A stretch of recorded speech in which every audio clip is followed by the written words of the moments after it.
Okay, everyone. Shall we begin?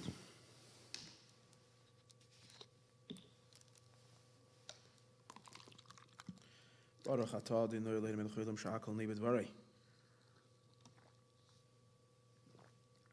Tonight's class was dedicated by Aliza Koren. This is an honor for Refuah Shalema, for her uncle, Eliyahu Naftali Ben Shendel.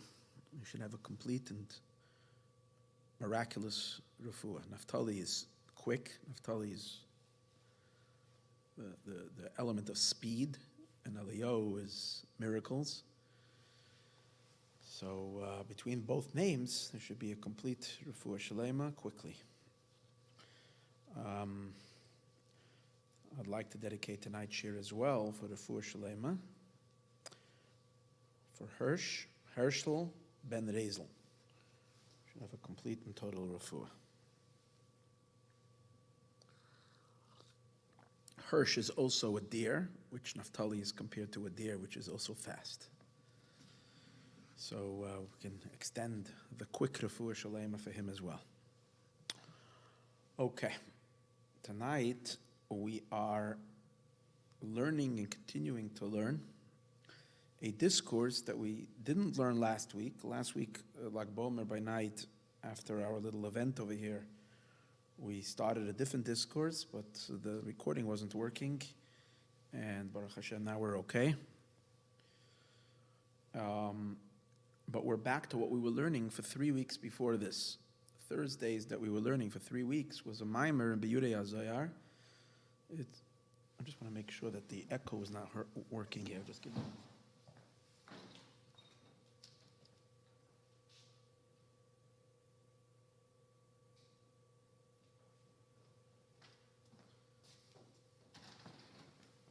Okay. I thought I took care of that, and I didn't. So now I did. Baruch Hashem. Okay. So we started a discourse a couple of weeks ago called Biurei HaZohar, in Biurei HaZohar, which is a book. This is the Sefer. It's known to be a Sefer from Reb the Mittler Rebbe. That's what it says in the beginning. From Reb Doiv Ber Ad Baram Tzai. But it says Masha Shama Ma'aviv, what he heard from his father. So it's the Alter Rebbe's Maimorim on Zohar. This Maimer is from the year Tovkuf Samaches,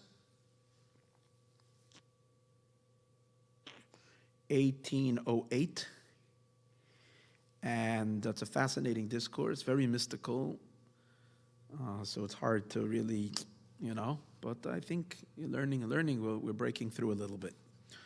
Why was I excited about this discourse was it deals with the birth of Moshiach. That's why the class is called The Birth of Moshiach. For those of you who are expecting great secrets regarding the birth of Moshiach, that part of the discourse we learned already. Listen to part 2 and part 3. But even there, there's some essential core ideas about the birth of Moshiach, but primarily it's about the evolving levels of the divine, of godliness, which obviously Moshiach is part of the ultimate evolvement of divinity within the world, the channeling of the divine within the world. Tonight's class and next week, we spend another 2 weeks on it, so altogether it's going to have 5 parts, Bezrat Hashem. Tonight's part of the Maimer that we're learning, of the discourse that we're learning, is already dealing with the part of the Zohar that is already stated after it discusses the birth of Mashiach. So I don't want to trick anybody, I don't want you to be misleading, because I see we get a lot of hits when you see how much people are interested in Moshiach. When I name any class that I name Moshiach, gets far many more visits than the classes that are not named Moshiach. So I don't want to be a deceiver. We're not going to be talking so much about the birth of Moshiach as much. I'm calling it the birth of Moshiach because that's the name of the series. So if you want to learn about the evolvement of the divine and godliness and the channeling of godliness into the world, then this class should be of interest of you. If you're just popping in because you want to hear about the birth of Mashiach, then this is we're not going to, I am going to mention it just in the beginning when I do a little bit of a review. And that's that. Okay. So the discourse of Reb Shneur Zalman of Liadi is a pirush. It's his commentary on the Zohar. The Zohar is the book of Reb Shimon Bar Yochai, and which Lag BaOmer is connected to. And we were learning a passage of the Zohar. Now it's very cryptic, and for that we spent already how many hours? Probably about 6 to 8 hours we already spent on trying to decipher these cryptic words over here in the Zohar. And now we will continue reading the next part of the Zohar and try to decipher it as well. Okay, so just do a little review. We're talking over here in the blessings that Bilam, who was a prophet, but he was a nasty guy. He was a really, really, really dark human being who had the art of cursing and bringing. He was not someone you went to for a blessing. He was someone you went to for a curse. But God took this dark human being and converted the curses into blessings. So Bilam ends up giving the greatest blessings to the Jewish people, because that's what Israel is all about. That's what the Jewish people are all about. It's about converting darkness to light, converting the darkness of this world to light. And the ultimate conversion of darkness to light is going to be in the coming of Moshiach. That's why Bilam is the one who prophesies about the Messianic age and about the Moshiach himself. When Bilam looks at the Jewish people, Bilam, at the beginning, when Balak, who's the king of Moab, hires him and takes him up to a higher mountain where Bilam says, I'm going to gaze at them and hopefully I'm going to be able to channel some really dark energy on them. And his intentions were thwarted. So when he sees the Jewish people, he starts speaking incredible praise of Israel. And the words that he says is, Areinu v'lo yata. No, I'm sorry, he says, Ki Meirosh Tzurim Areinu. From the tops of mountains I see him. On Migvaos, and from hilltops, Areinu, I behold him. Hen levadod yishkon. They're a nation that sits alone. Ubagoyim lo yischashav. And amongst the nations, they are not counted. Jewish people the Jewish people are a level onto their own. And they remain an entity not accounted for amongst the nations.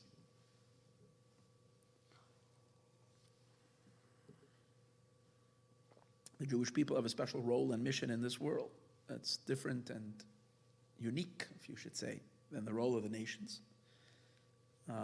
It's obviously very integrated with the nations, but it's a unique role. And that's what Bilam is seeing. He's seeing, number one, the roots of Israel that were rooted in a very, very, very, very deep and high place.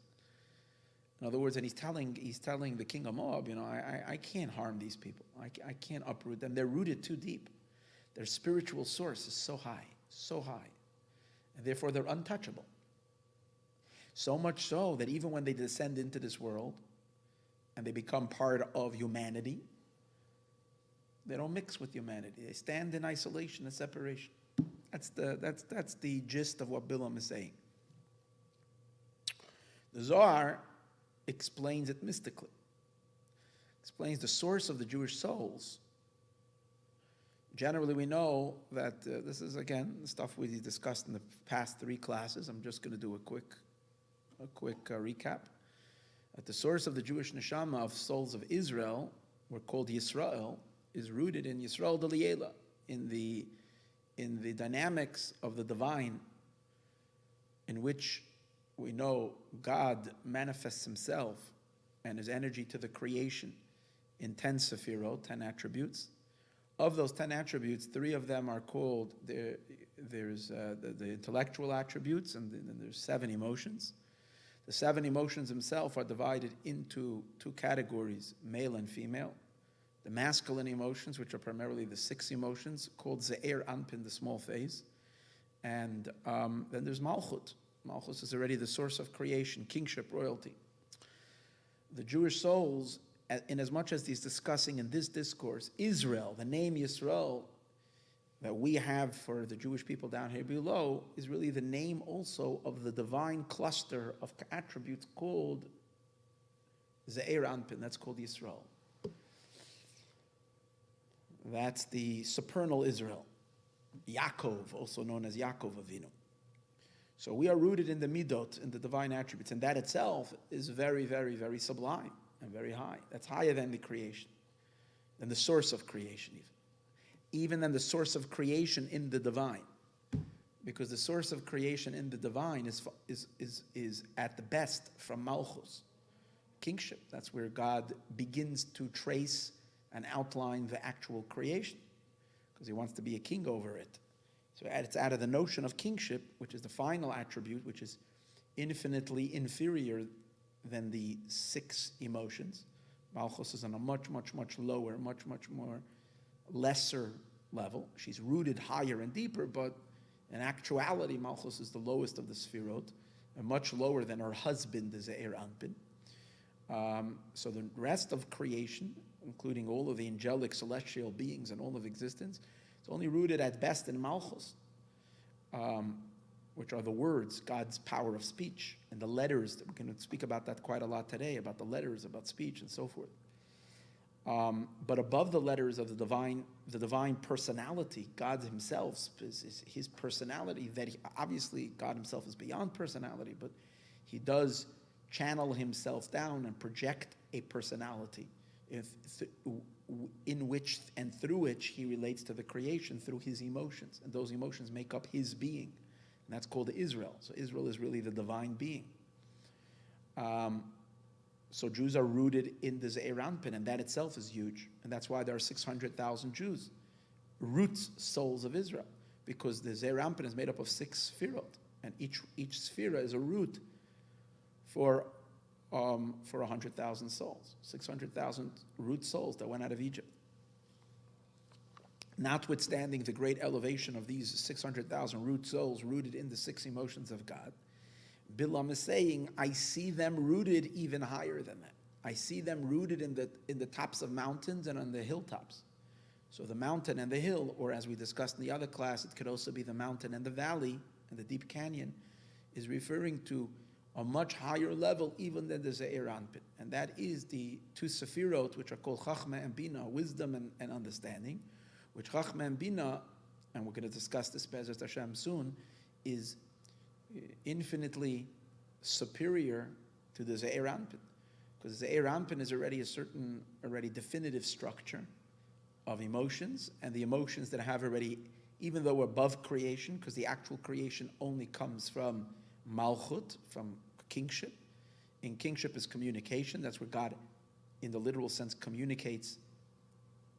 And when we say communicate by God, it means through his communication, he creates. He invests his energy into the creation. He channels his energy into the creation. That's through his speech. Like we say this week in the Pirkei Avos, in Ethics of the Fathers, the first mission of the 5th chapter. With 10 utterances, the world is created. That means creation stems from divine speech, as we mentioned before. So that's where the actual creation happens. The emotions that generate the speech are above and beyond the creation, but yet they lend themselves to the creation. They're already related to the creation. And that's why we know that just like we said, the Jewish people have 600,000 souls because they're rooted in the Ze'er Anpin to a certain degree. The world also is related to number 6 or 7, because we have 7 days of the week. So you see that creation, the 6 days of creation, which act of creation, are because of the 6 emotions. What does that mean? That means that because the 6 emotions, even though they don't directly contact or directly communicate or interact with the world, the 6 emotions are funneled first into Malchus. Malchus is just a vessel, just a container, doesn't have anything content of her own. She's just a receiver. She receives the godly energy of the divine emotions, and she channels it down into the creation. So, what's an emotion? You can't be emotions don't operate in the context of isolation. When someone stands individually by themselves and living alone, they don't really necessarily have much usage of their emotions. Emotions is your relationship with the outside world. It's your excitement. What kinds of excitements? There's excitement of passion. There's an excitement of fear. There's an excitement of compassion. There's an excitement of victory, and an excitement of glory, and an excitement of connection and royalty. Each one is a different level of excitement, but these excitements are all related to the outside. I mean, and a level of emotion, for example, within a human being as well, all of our emotions is where we get entangled with others. Through our emotions, we bond, we have relationships with others. But beyond our emotion is the intellect. The intellect we can do very well even if we don't have anybody else to be excited about. Intellect is more of an internal experience within the soul, for the soul, within its inner realm. Intelligence is a person can be alone, and not only won't their intelligence be compromised, if they have a mind, obviously, if they're able to think on their own, they don't need a teacher. If they have an ability to explore and think and philosophize, a person can actually, without others, they can not only will it not damage their intelligence, it's possible that it will only enhance their intelligence. People that like to think, people that are very big intellectuals, like to be alone. They don't want to be bothered. They'd much rather, sit closed off, removed from everybody and everything. So as it is within human beings, that the level of intellect is in a level that's separated, removed, and above and beyond. Obviously, we understand that our intelligence is just a reflection of God's intelligence. And God's intelligence is also in the same state, above and beyond any whatsoever relationship with the universe, with the world. So creation, if it has any, it does. How far does the creation, reach into God to impact and is in the level of speech, definitely. Even in the level of emotions, there too, there is some level of investment, some level of engagement. But the divine intelligence, completely above and beyond the creation, above the world. That's what we say regarding the Torah. The Torah is the divine intelligence. We say Torah kadma la'olam. Torah precedes the world, above and beyond the world. So Bilam, who has this very, very powerful vision, he can look at the Jewish people and he saw them all the way up in their source, and he says, even though their core essential level of who they are is the 6 emotions of God, the 600,000 Jews down here below comprise the 6 divine emotions. And that's why the Jews have these various different segments. Some Jews are this type of Jews, others are that kind of different service, divine service, based on character of soul, based on how the souls are rooted in the various different sphirot and attributes. But Bilam is saying, I see them as they are rooted even higher in the divine intelligence, which is the high mountains and the valleys. The mountain is wisdom and the valley is bina, because in the intelligence itself there is the right side of the brain and the left side of the brain, the two powers of chachma and bina. And that means that if Israel is rooted so high up all the way in why? Because the divine emotions are really rooted in the divine intelligence. It doesn't begin with emotions. They begin with intelligence, just like we find within ourselves that when we understand and comprehend something, an emotion evolves from that understanding, from that intellectual experience. And there is a difference, he explained early in the Meimer, in the first class primarily, that when you trace the emotions back into the intellect, the 6 emotions, in Bina, it is far more pronounced. The emotions existence within the Bina is more noticeable than the emotions existence within the Chachma. In the Chachma, the emotion exists on such a level, in such a unnoticeable state, because it is so subtle. It is at this, it's in the levels of subtlety that it's a potential kind of an emotion. But the emotions are there, but in almost in an unknown, in a way that they don't draw attention to themselves at all. But in the Bina is where the emotions are already more recognizable, more sensed. Like we see that when a person has an intellectual understanding, they get excited in their mind. And primarily, it's only when you understand something in your Bina, on your left side of your brain. The excitement of an emotion, it's almost, which means like a baby, like a fetus within the mother. Bina is called mother. So just like the emotions is like the child, but during the time of pregnancy, when the emotion is still embedded within the mom. But even higher than that, before the fetus arrives in the mom, if we're using the fetus analogy, before the fetus arrives in the mom, where the fetus is going to grow within the womb of the mom, but we all know a fetus within the womb of a mother, you can tell the mother is pregnant. That means it's more visible, this child. But before that, the child is where? The child is passed from the germ. What's the germ that germinates the whole child? The seed is the seed of the father, the seminal drop of the father. Now, before the father ever produced that seed from his brain during his relationship with his wife, before that, that power of his child is still carried within him, but you can't say a man is pregnant with all of his children. He's not pregnant. It's there, but it's him. He and his children are one before he produces his children. So that's the level of integration that the midot, the emotions, are in the chachma. They're in an unpronounced, undefinable, unrecognizable state, but they're there.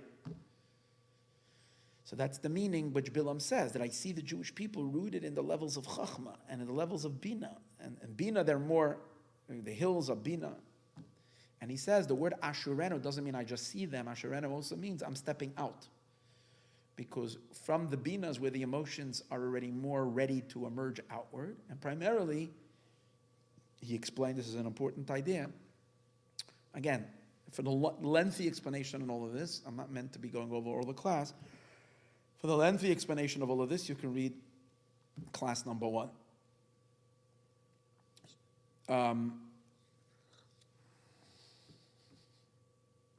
He explained that primarily it's the lower part of the emotions. It's the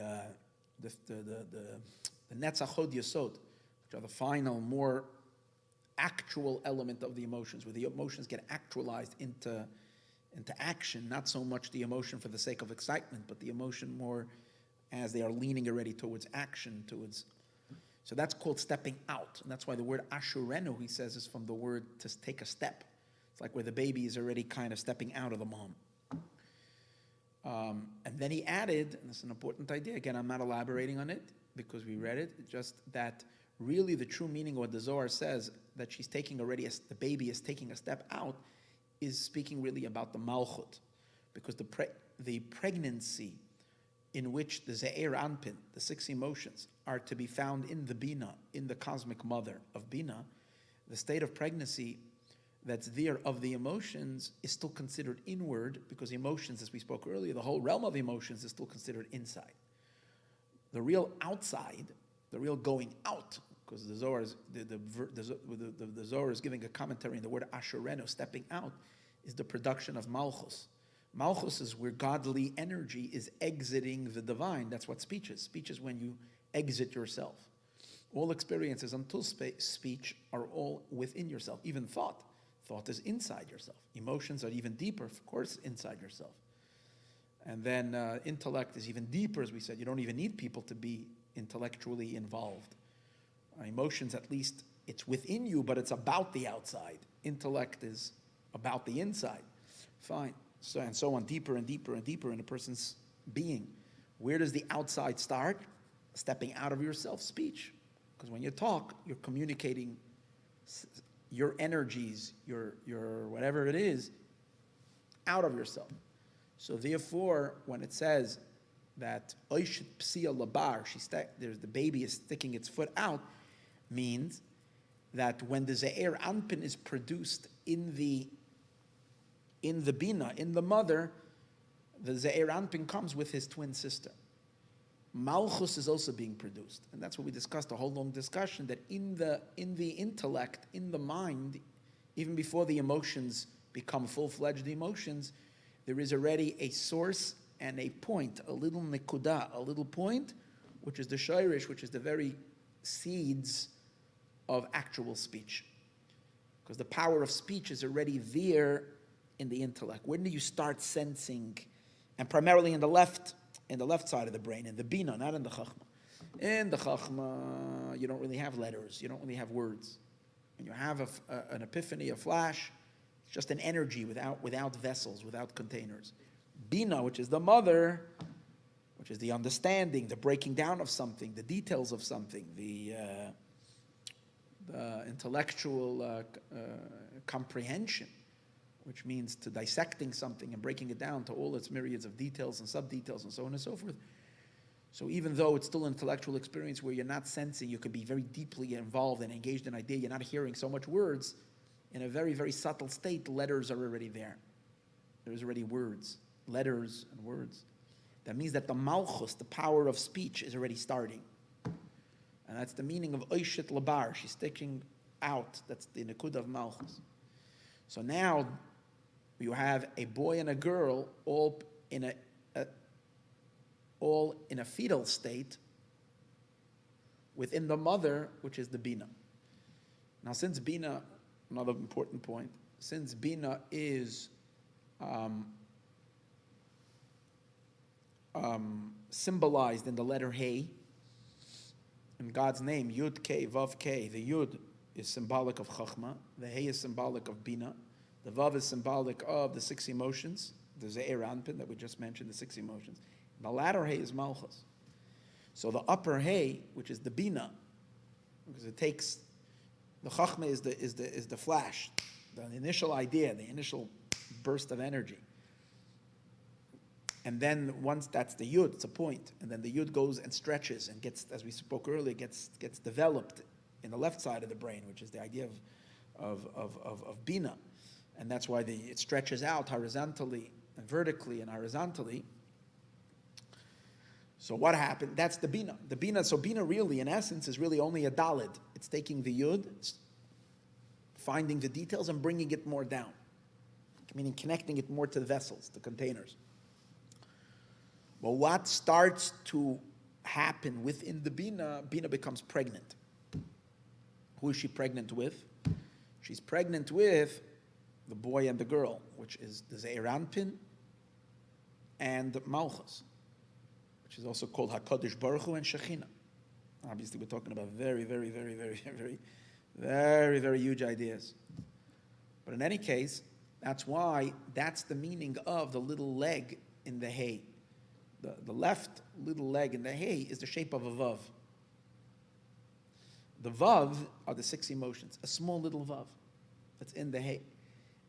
And later that pregnant, that fetal vav, which is a fetus, which is an unborn child, later is born and becomes the vav, the next letter in God's name, which is the letter vav. That's already when the emotions are fully produced and out of their mother. They have already an independent presence and existence and fully developed.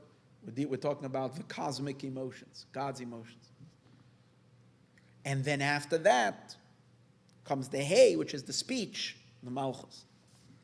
But the Vav in there, now, he added that in the bottom of the Vav, there is a little Yud stretching out that way, sticking out like he brought from the letter Tuf. When you look at it's like the Yud at the bottom, there's like the bottom of that left leg of the hay, it turns outward, and the outward leg that's going out, that represents the malchus that's also there. In other words, there's a boy and a girl, but the boy is more developed than the mother. The emotions are more felt than the speech. The speech is only a nekuda, a point. He calls it malchus de tvuna. The malchus of the tvun. It's not real speech yet. There's no real letters over there, but it's already a source where letters will already start to develop from.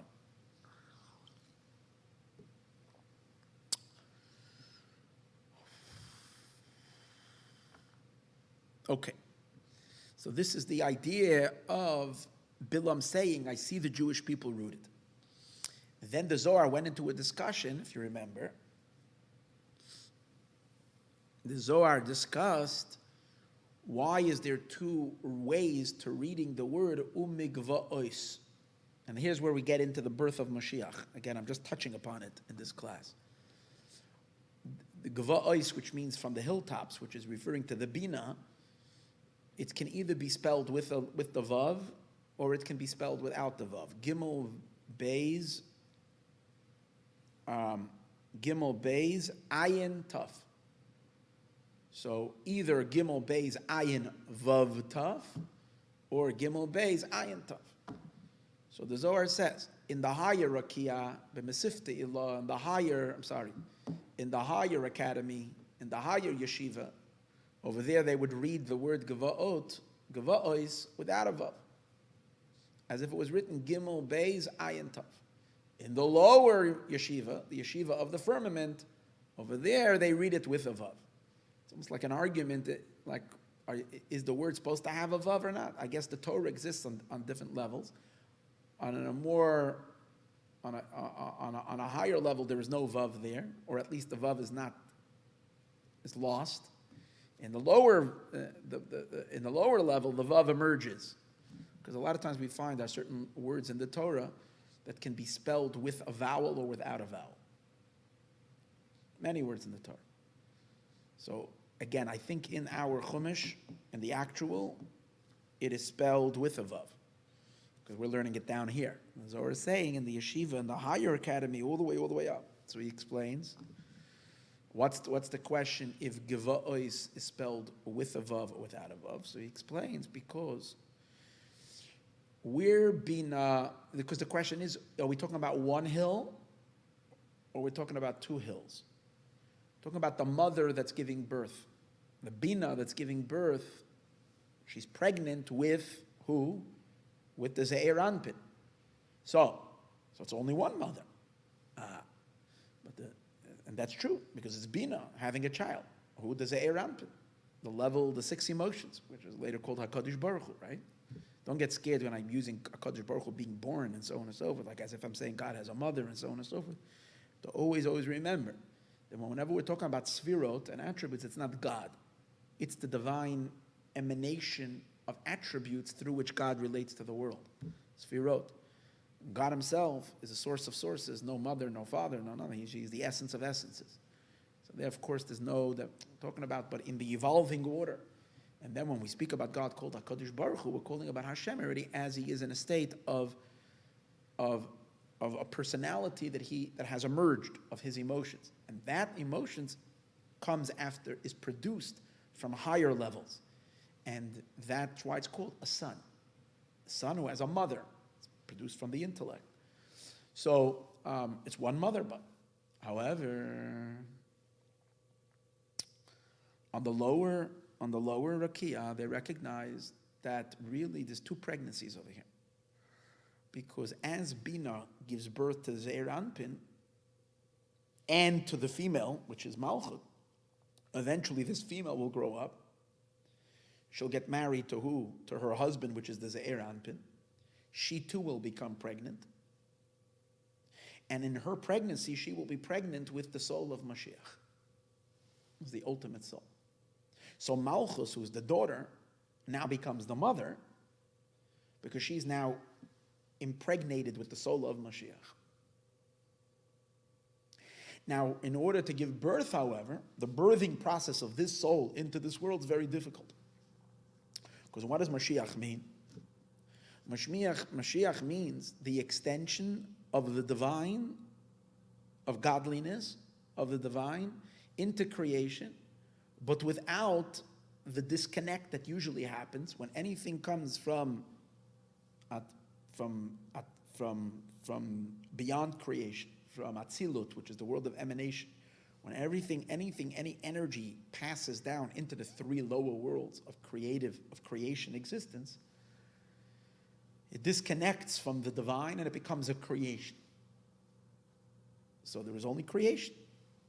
Creations who are invigorated, enlivened by divine energy that is channeled to them.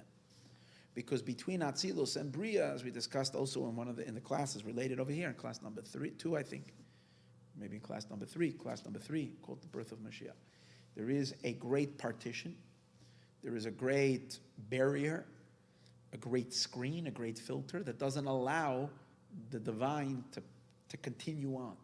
It stops it. Because if the divine would continue, it would be just divine. It wouldn't be a creation. God wants a creation. So after this filter, the super filter, everything that exists after that exists in creation consciousness as something separated from God, created by God. So for us, instance, us humans, we are not God. We're not divine. We have egos. We have self-awareness. We have a self. And we operate for ourselves. We operate as beings that are not Hashem.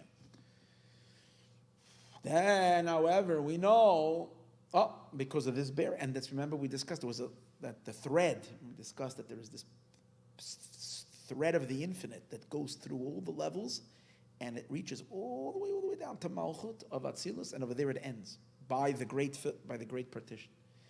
And therefore, till Atzilus, you can speak about all the levels, even though there is also already shapes and forms, and obviously it's all abstract, but still, there's already definitions of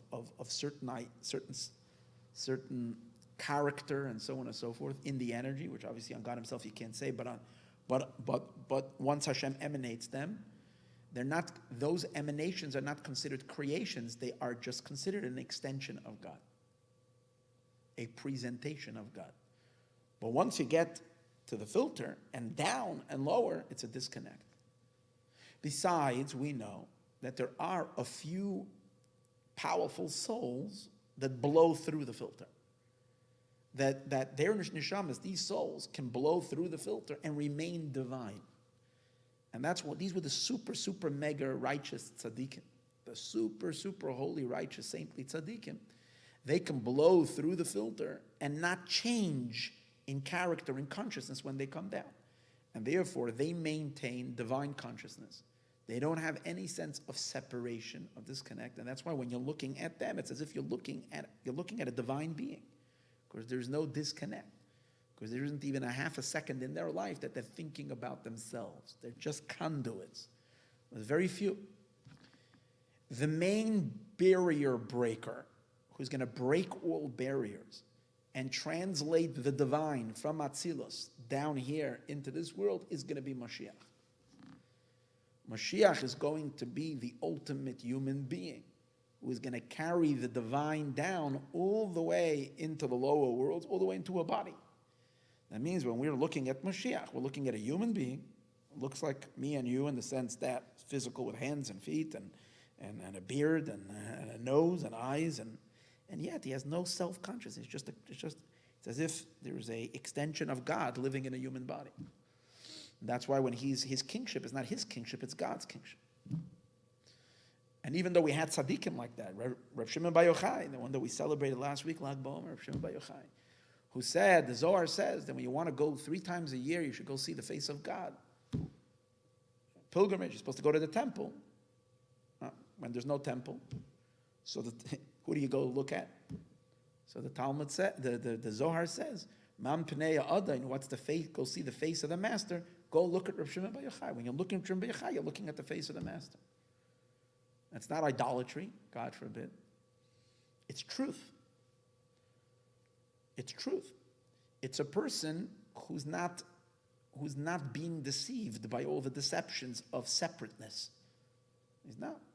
He has clarity. Moshiach is going to be the ultimate clean channel without any interruption. And that's the idea of Mashiach's birth. Mashiach needs to carry the divine. So let's understand something. Godliness evolved. This whole process that we spoke about is all the divine evolving into beingness from non-beingness. Because Hashem Himself is beyond all structure, beyond all beingness, beyond all definition.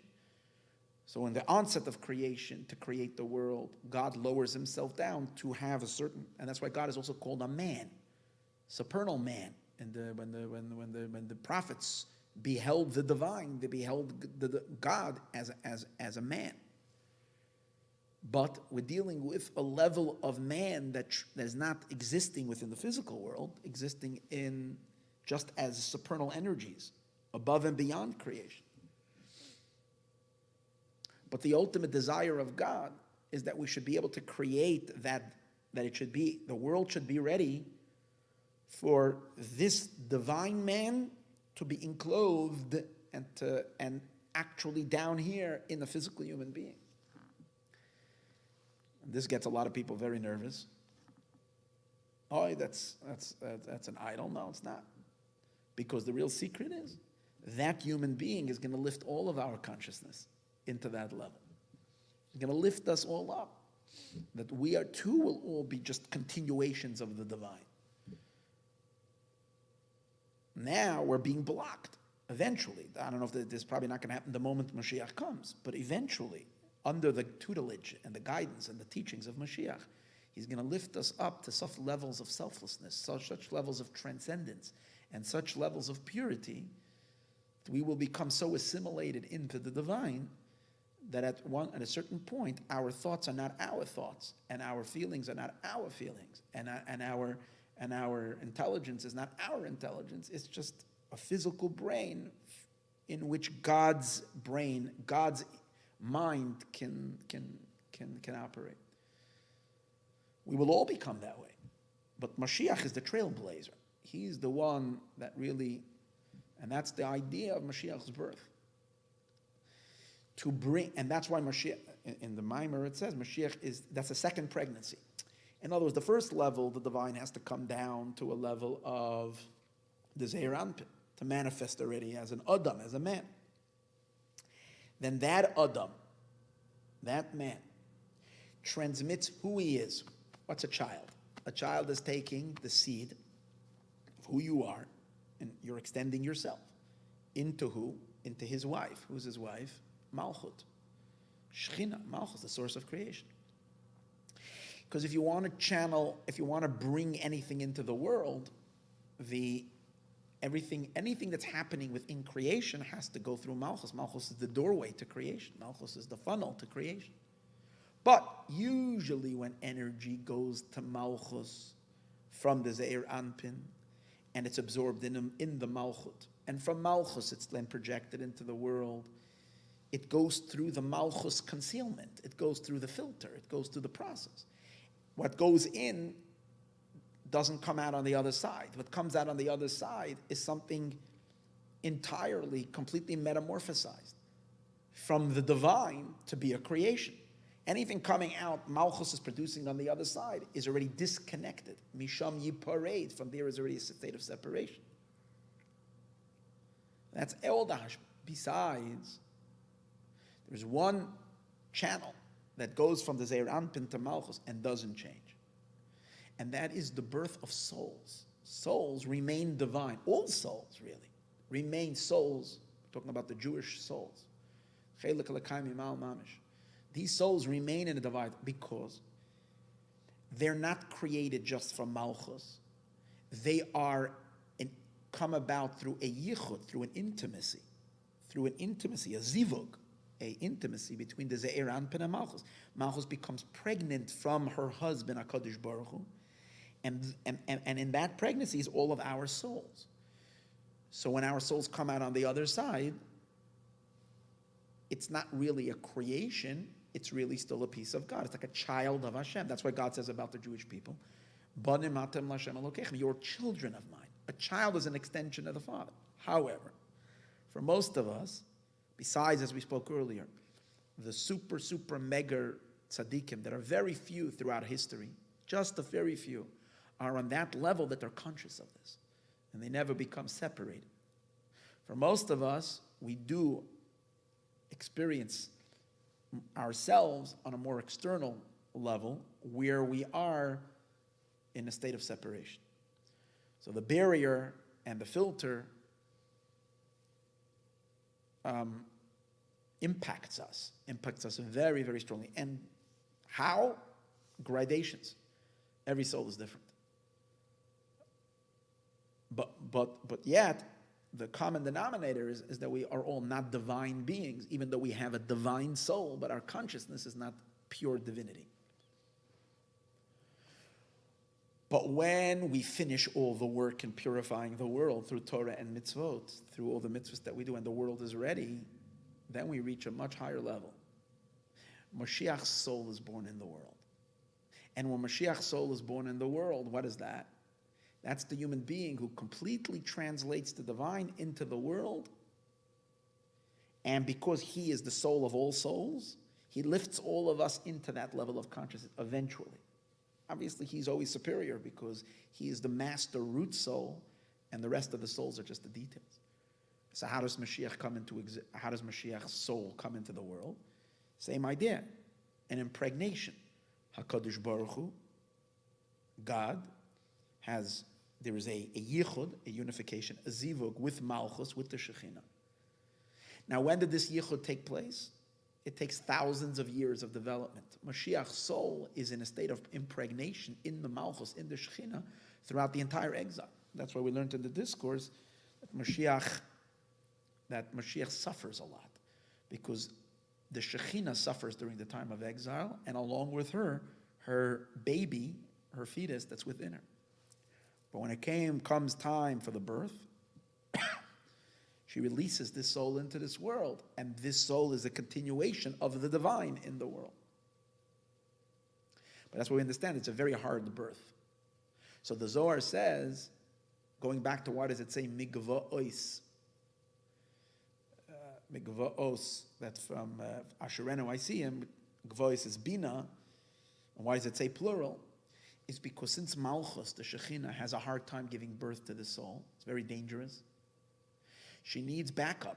So the daughter enlists her mother to help us. So Malchus is then lifted up into Bina, and Bina helps her with that birth. The reason why Malchus goes up into Bina, because Malchus is a hackable place. From the levels of Malchus, there could be what we call Yenikas Achitzonim. There can be a deriving of energy of the superfluous forces, of the negative forces. They can hack her, and Mashiach is too of a holy soul, and he's in danger. In order that they should keep away, you have to infuse Malchus with energies of Bina. Bina is so intense. It's the godliness of Bina is so much more intense, so much richer, so much more powerful than Malchus, that the Klipot can't touch it. It's this week when the Torah portion we learn Yovelhu, it's the level of the Jubilee. There's no enslavement over there. There's no darkness over there. It's complete freedom. There's no subservience. It's a very, very, very high level. And the Klippa can't go into that. So when Malchus gets a dose of Bina energy, the Klippa runs away and Mashiach could be born. And that's the idea of Asapra El Choik we learned. I'm gonna illuminate Malchus with the lights of Bina. Isha mesaperes and bailov, a woman is mesaperes, she's illuminated from her husband, and her husband gives her the light all the way from Bina, and with that energy she can be birthed. And that's why it says migvah, when we're talking about the birth of the Zeir Anpin, which is the first level of birth, again, what you're really talking about is HaKadosh Baruch Hu is one level, Chachma Bina, father and mother. HaKadosh Baruch Hu is considered son, but then there is a grandson. So what does that mean? It's taking HaKadosh Baruch Hu to the next stage, which is Moshiach. Moshiach is the grandson. And translating Moshiach's neshama into the Bria, Tzir, and Asiyah. And that's why migva'os in the plural, because it's talking about two pregnancies. The pregnancy of Bina and the pregnancy of Malchus, which Bina is part of, that's why it's in the plural. That's what we discussed in the earlier classes.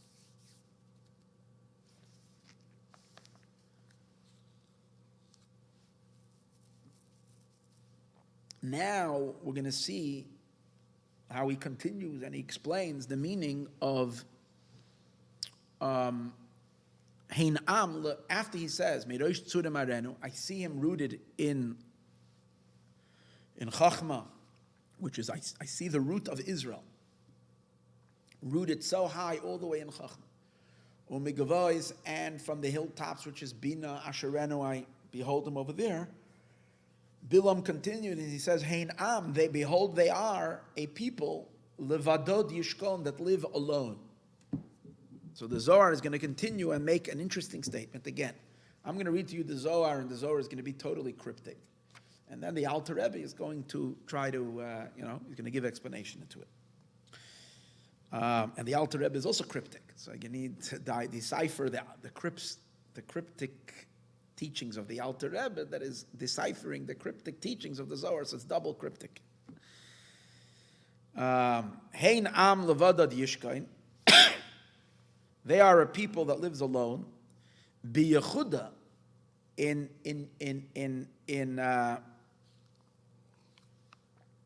unity. Beloy irbuvia, without any mixture. Achra, without anything mixed in them. And the Zohar continues. Kol yechuda shalim, all perfect oneness. Hacha ihu, is over here. We'll soon see over here, over where? Over here is where there is perfect unity. As hinted to in the phrase, Shema Yisrael, Hear O Israel, which we know that that's the declaration of unity. We say Hashem Echad, which is unity. Echad is unity. But before we say Hashem Echad, we say Hashem Elokeinu Hashem Echad. So the Zohar is now going to explain these three names of God. Hashem, Elokeinu, Hashem. But the Zohar says this is where there is absolute unity. That means, on more outside of this, once we go more outward, or either lower, or when we speak lower, we also means more external, out into the actuals, more outer levels of existence. There isn't such perfect unity. There's already the beginning of the fissures and the separations and the disconnect that happens later in existence, in creation, the separation. But over here, at the inner nucleus, on such a deep level of existence, you have Havaya, Elokeinu, Havaya. Hashem, Elokeinu, Havaya. Dahar Raza delay, and this is the secret. These three names, Havaya and Elokeinu and Hashem, this is the secret of Meirosh Tzurim, from the heads of mountains. Ihu, he is. Who is the he? We'll see. He is rooted in the tops of mountains. Now, he said earlier the he is that we're referring to is Israel, which is called, which again, as right when we started the class, I explained, Israel down here below is a derivative, is derived from Israel above, and Israel above is the cluster of the 6 emotions above, called the Zeir Anpin. So he is rooted where? At the tops of mountains. We explained earlier that means in Chachma. So he says, Ve'is Yachid, and therefore he is so unified in 3 things. Bereisha, in the head, Begiza, in the branch, Ushvila, and in the path. He's unified with the head, with the branch. Giza, I think, means pretty much a branch as much as it means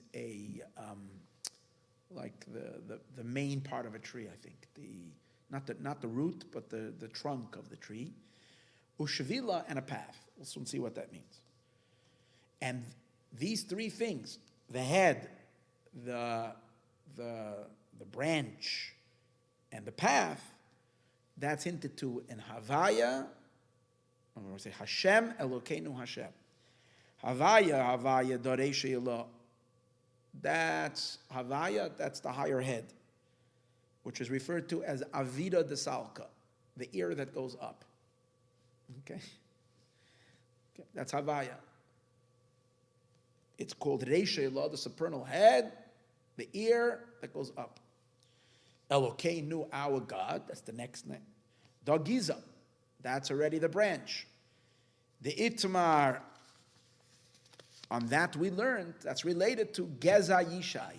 The Geza, the branch of Yishai. Who's Yishai? Yishai is the father of David HaMelech, which is really the source of Moshiach. So that's Elokeinu. Okay. Havaya, Yud Kei Vav Kei, again Hashem Elokeinu Havaya. Doshvila, that's the shvil. What's the shvil? The shvil is the path. Doshvila de latata, that's the lower path. And in this secret, they're all unified with him in the perfect manner.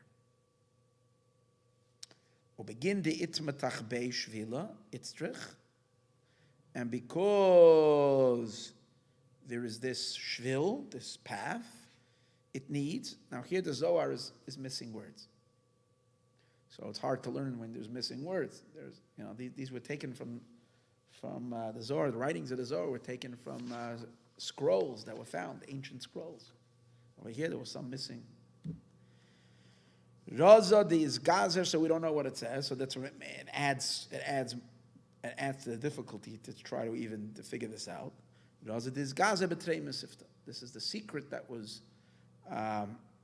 decreed or hammered out in the two yeshivot that we spoke about earlier, the high yeshiva and the lower yeshiva. Okay. Then the Zohar gets so excited about this teaching, and the Zohar starts speaking, wow, Rabbi Shimon, you're awesome. You can teach such secrets. It means that you know what no one else knows. So the Zohar says, again, the writer of the Zohar doesn't seem to be Rabbi Shimon. Rabbi Shimon is the teacher, and whoever is writing it. So whoever is the narrator says, Zakol chukach Rabbi Shimon. Rabbi Shimon, you are so fortunate. The Zachis lemilin ilah nevarach. You merited to know the higher words of your master. You know the higher wisdom, which no other human being was privy to know. Umarach isrich bach, and your master desires you. That's why we see 100,000 people came dancing with Reb Shimon Bar Yochai. A few thousand years after he passes away, he's like, well, now we can see why. God desires him, loves him. He reveals to him that he didn't reveal to no human being. Kam shiure dimtichen de shvila da b'shiure yala deresh. How much is the shear? How much is the measure that it extends? I think meticha means it extends. Shvila, this path. Da b'shiuri ila dereisha, in the measure of the head. We spoke earlier. No, b'shiuri ila, in the higher measure of the three things that we said that there are part of this entity. That is what? It's a unification of head, branch, and path. What's the shear? V'slapshem b'meticha da, and enclosed in this development, in this Valta meticha the Aleph. This is related to the Aleph. After we finished explaining, which by the way now is just plain cryptic, Havaya Elokeinu Havaya, now we'll come to what's after Hashem Elokeinu Hashem. We get the word Echad. So the Aleph of Echad, that's the Aleph. Valda meticha the Aleph shiyuda the shis sitrin. That's why the stretching of the Aleph, again, the meticha, I think means expansion of the Aleph, is the amount of the 6 directions. V'kula is yachid b'hai os, and they're all, and then there is a unification with this letter. The Aleph now unifies with everything. With what? With the ches and with the dalet. Echod. So now we'll see what the dalet is. We'll begin kach, and that's the meaning of livadod. Livadod means in isolation. Livadod yishkain kedekayos.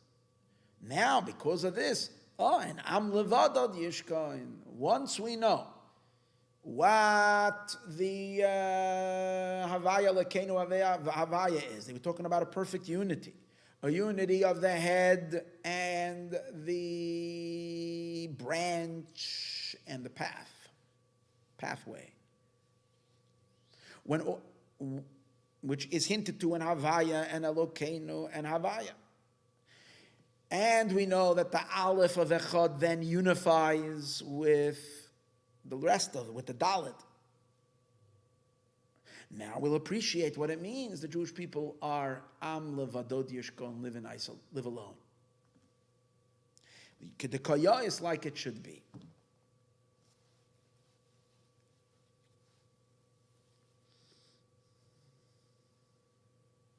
What in the world is he talking about? What in the world is he saying?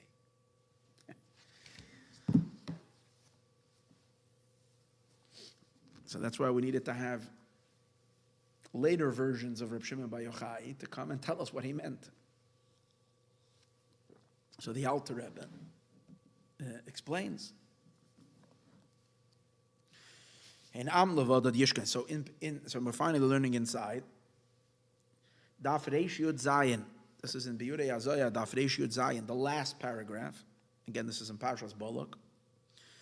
In the English side, it's page 432, but it's the next one. It would be 433 if there would be numbers on this side. This side only has Hebrew. So I'm going to quote now again over a second time the Zohar quickly, and then we're going to see his explanation. They live in alone, in unity without anything mixed in. All the unity is over here. Havaya Lekenu Havaya. Hashem Elokeinu, Hashem Dor Razi Dilei. This is the secret Meirosh Tzurim, that he's rooted in the tops of mountains. Iyu V'is Yachid, and therefore he's unified. What did we say? Bereisha in the head, Begiza in the branch, Ushvilan in the path. Hashem Dor Reisha. When it says Havaya, that's referring to the head. Reisha Ilah, the supernal head. Avida the Salka, the ear that rises. Elokeinu, when we say Elokeinu, Dor Giza. That's the, as we said, the branch or the tree trunk. The itmar, about which upon that level it says Geza Yishai, the path, the branch of Yishai. Hashem doshvila delatata, the latter Hashem, that's the lower path. And because of this, it's all unified, and this is a hein am levada yishkain. What is he saying?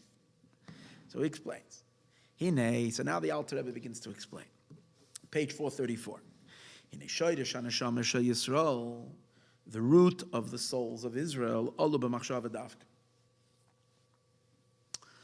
The soul of the root of the Jewish souls, even though we said before that the root of Israel is in the level called Ze'er Anpin, which the Ze'er Anpin is the 6 emotions of God, but yet the main thrust that Bilam is saying of why I can't touch them and why I can't harm them and why I can't curse them and I can't do anything. If they would be rooted in the emotions, maybe I could have had some grasp on them. But they are rooted on the tops of mountains and on the hills. That means they're so high, they're in such a deep place that you can't. That's what we see in history. They try, they keep on trying, they don't stop. The one thing that the entire world is busy with is the Jews. You ever see that? No stop, they don't stop. Same Jew haters that live today, there's quite a lot of them. They show up on cemeteries and put swastikas. They show up here. You go on YouTube. Go on YouTube. Go look. You'll see so many hate speech. It's like unbelievable. Hate, like people have a problem with the Jews. And the same haters that are here now, they existed 50 years ago, and 100 years ago, and 200 years ago, and 300 years ago, and 600 years ago, and 800 years ago, and 1,200 years ago. And throughout, right? Jews have always been, and yet, and all the energy, no effort has been held back. Nothing hasn't been done to try to rid the world from the Jews. And as much as people tried, successful, kill here, kill there, it happened, sadly. But they're such a small little people, should have been a long time ago possible to uproot them, shouldn't be able to be a trace. And the Jew keeps on coming back, he can.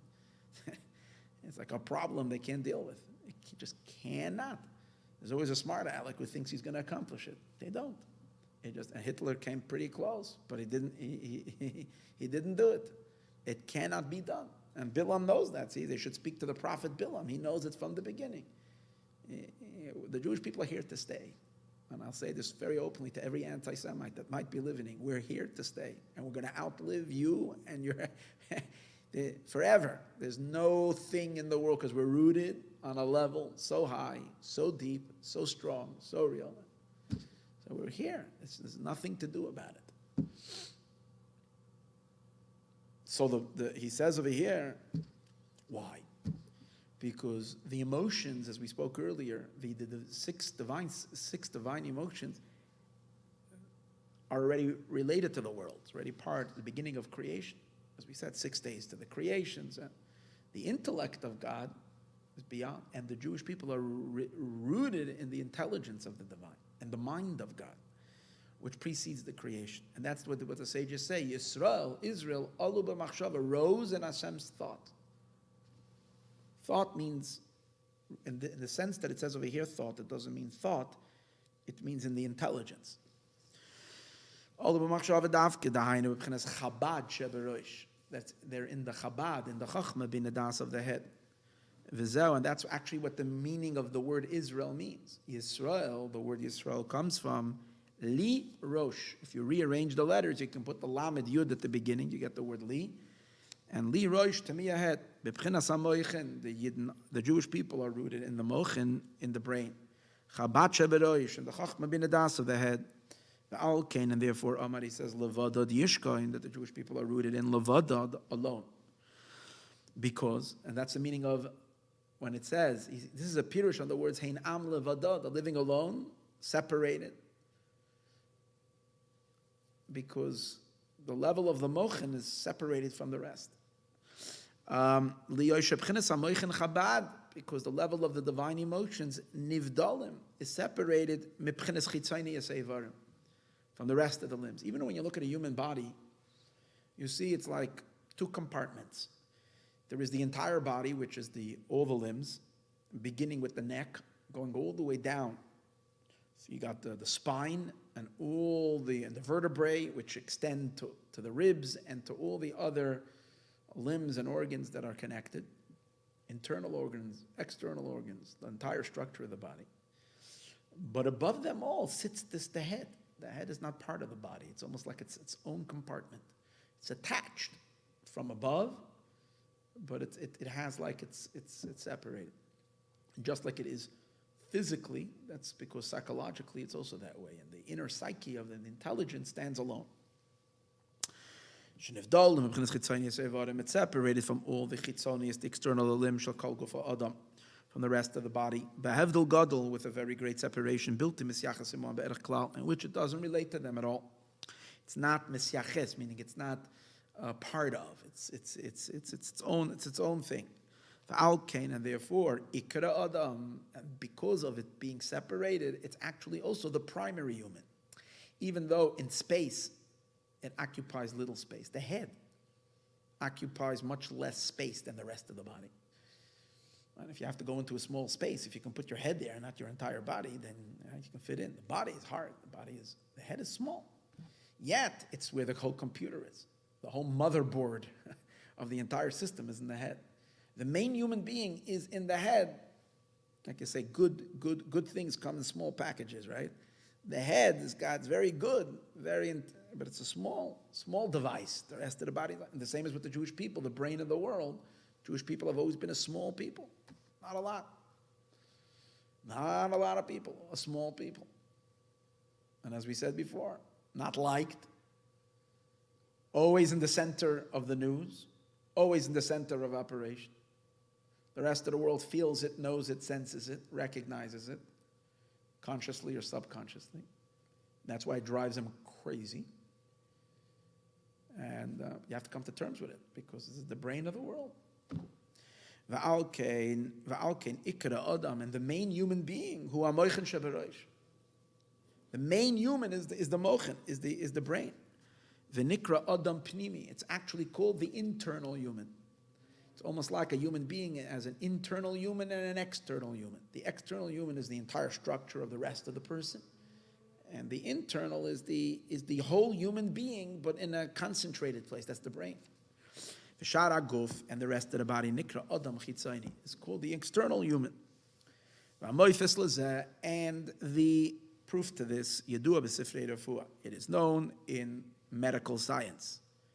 Shabilti hargasha sake'ev shebe'evodim begidei hamoyach, that without sensing pain in the nerve system.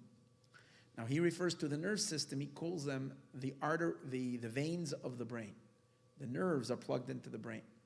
So we know that these nerves are embedded in the entire body. Now, in order to have feeling, and to sense any part of the body, it's through the nerves. That's why when you go to the dentist and they want you not to feel your mouth, give you a shot, knock the nerve out, so you don't feel it. And numb the nerve. And when you numb the nerve, even though you're banging and cutting and doing the most vicious things to the body, you don't feel anything. Why? Because you disconnected that part of the body from the brain.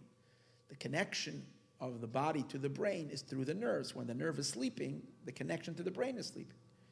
So what do you see? You can bang and hurt that, and you don't feel anything. So it's the brain in the rest of the body where there is feeling.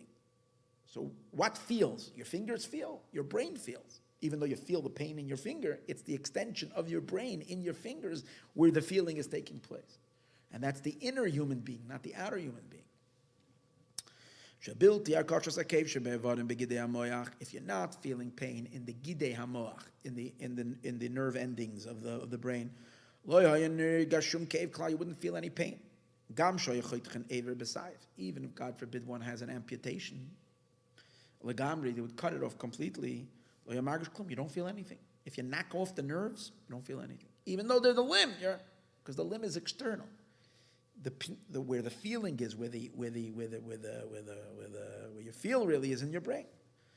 And this is already tested. See, this is the Alter Rebbe speaking 300 years, 250 years ago, where the science of medicine to be able to numb a certain limb, right, was not as used, but it was starting. It was used. At certain times they needed amputations, and they were able to give already certain numbing medicines. He says that it was already proven that you had a military man, a soldier that was injured. His nerves in his shebeyad that was in his hand. So he didn't feel anything. Shum ke'evaka. You can, God forbid, take a nail and bang it in his hands. He wouldn't feel anything. And he was even, I guess it was still enough connected that he wasn't totally paralyzed. He can move his hand, but he didn't have any feeling in it, in the sense that you can do anything to it, didn't feel it. He was also able to put his hands into boiling water, and a regular person would put his hand into such water, you would, just in a split second, recoil from the burn. But this person could keep his hand in boiling water, didn't feel it at all. And the reason is because the Adam Pnimi, the internal man, was shut down, wasn't there. Only the external man doesn't really have much feeling. And another example, the opposite. He's giving a proof that if the internal element of the limb is still there, but the external element of the limb is not there, it doesn't, in terms of feeling, you feel the same.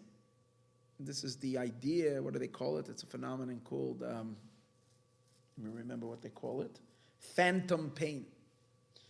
Phantom pain is pain which is kind of like imaginary pain, but it's real pain. Because when a limb or an organ has already been, God forbid, removed from the body, but the brain has not yet disassociated it. The brain has not yet deleted the file.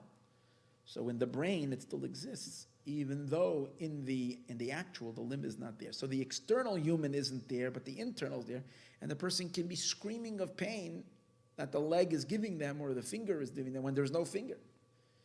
And that's because the nerve, whatever, is still there. I don't know exactly the technical elements of it, but that's because it's still, the internal human has the hand still, or the finger, and the pain associated with it.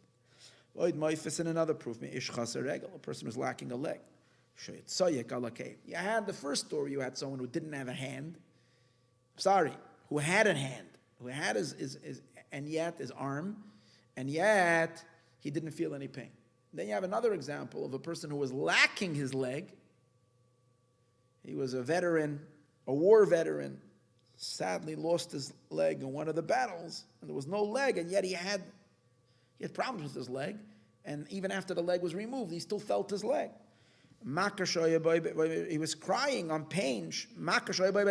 When his leg was still there, it was infected, there was pain, and he's still crying for the pain that shouldn't be there.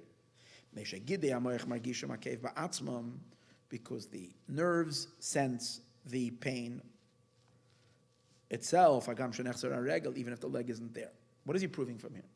He's proving over here that the internal human, the brain human, is much richer and much of a greater entity than the external, actual, physical presence of the body. All this is is an absolute indication that the moach, the brain, is called the internal man. And that's the meaning when we say that the Jewish people live alone. Alone meaning because the Jewish souls are the brain of existence, the brain of the world, the sensitivity of the world. And just like as we said before, the brain sits in its own compartment. The Jewish people is a separation. Now, so this is relative to the body. Badad separated from what? From the rest of the body. But badad also means alone and unified. And there's another trait that there is in the Jewish people that we felt this week more than we have felt in a very long time. And that is Lashon Yichud Ba'atzmai, that within itself it is unified in such a deep, powerful way that is just indescribable. What does that mean? Because even though in the brain itself there are different features, different elements in the brain, but on the level of brain, everything is very, very, very, very deeply intertwined and interlaced one with each other. So much so that it's like one entity, even though there's different parts.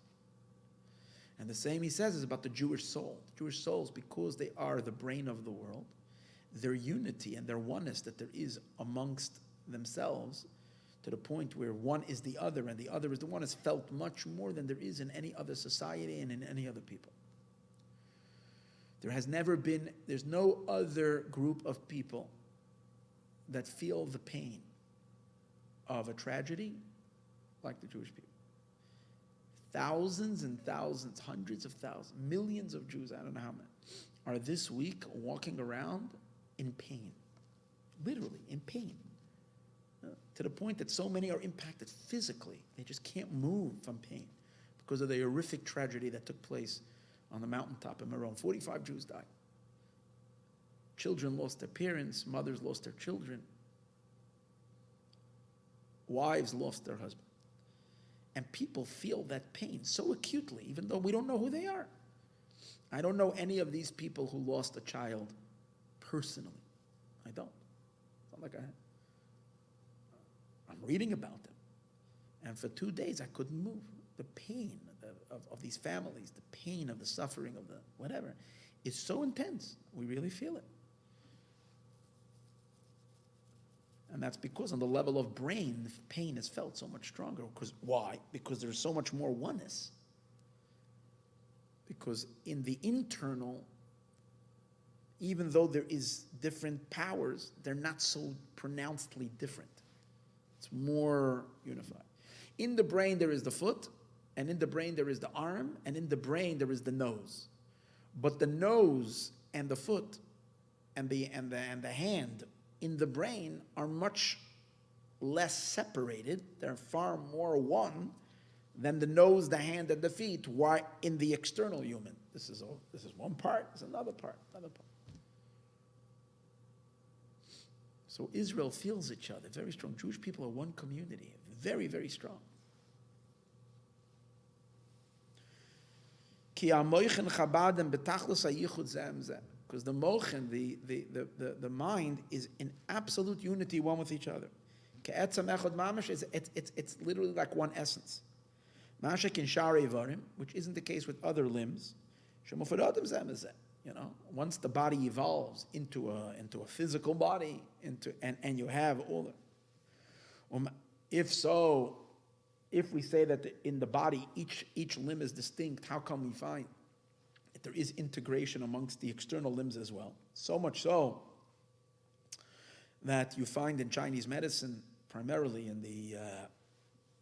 in the Oriental forms of treatments, especially you see it in acupuncture and in other things, that when someone comes in with a headache, the acupuncturist goes and sticks a needle down on the right by your ankle. Well, I don't know, right? I'm just giving an example from a few times I went to get acupuncture, and somehow that works on your stomach, and somehow that works on your brain, or what does one have to do with the other? At certain points in the body. So you see that the body is very much intertwined, one part with the other. Complete healing can happen in the complete other end of the body for pains that are in the completely in a different part. How can that work? If we're saying that in the body itself, not in the brain, things become differentiated and separated, and everything is for itself. No, because the reason, so he explains, the reason there is integration even in the external body is not because of the body, but it's because of the nerve system that runs through the body. And since in the nerve system, which is really basically an extension of the brain in the body, and in the brain all parts are unified, it's because of that you can heal one part of the body from putting pressure or on a different part, from touching certain pressure points or poking certain parts in another point. That's because you're getting into the brain part of those limbs, not in the limbs of the limbs. You can heal one limb through another one. It's because of the nerves that include the entire body. That's not on their own account. And this is what he says, they sit in isolation. The Jewish people are in isolation. They're not mixed with anything. Is another thing. The brain is original. The other parts of the body are recipients. Every part is receiving. The brain is original. It starts with the brain. The brain is not receiving from anything above it. The brain is the highest. And by the way, this is the same, this concept we're reading over here is this mamish, what we're learning in Tanya today. That the first general dosage of soul manifestation is in the brain. That's number one. That's where it starts. And from the brain, all the powers of the rest of the body are activated and emanated and so forth. That's the only reason. Lavada, they're not receiving from anybody. They stand on their own. This is the first cause. All life force. And everything comes, and the powers of the limbs. As it is known again from medical science, that and we find it also in the formation of a fetus, the formation of a human being. The beginning of the formation of the human being begins with the brain. The first part of that is created in the womb, it starts with the brain. The first cells are brain cells, and then later the rest is born. It's created first from the best of the seed, and then there is more of an external creation taking place with and that's why the Zohar says all perfect unity. Now, since he said that the Jewish people are rooted where? In the brain. And over there is perfect unity. That's what he means. That's what the Zohar says. Kol Yechida Shalom, all perfect unity. Hacha is on this level of Chabad. So that explains two things. It explains Levadad Yishka and why the Jewish people are separated and untouchable. It also explains why they're so unified, so one, because in the brain there is a powerful unity. The delay Meirosh Tzurim, because the Zohar says, because their secret is from the heads, from the mountain peaks. Who? Pidish.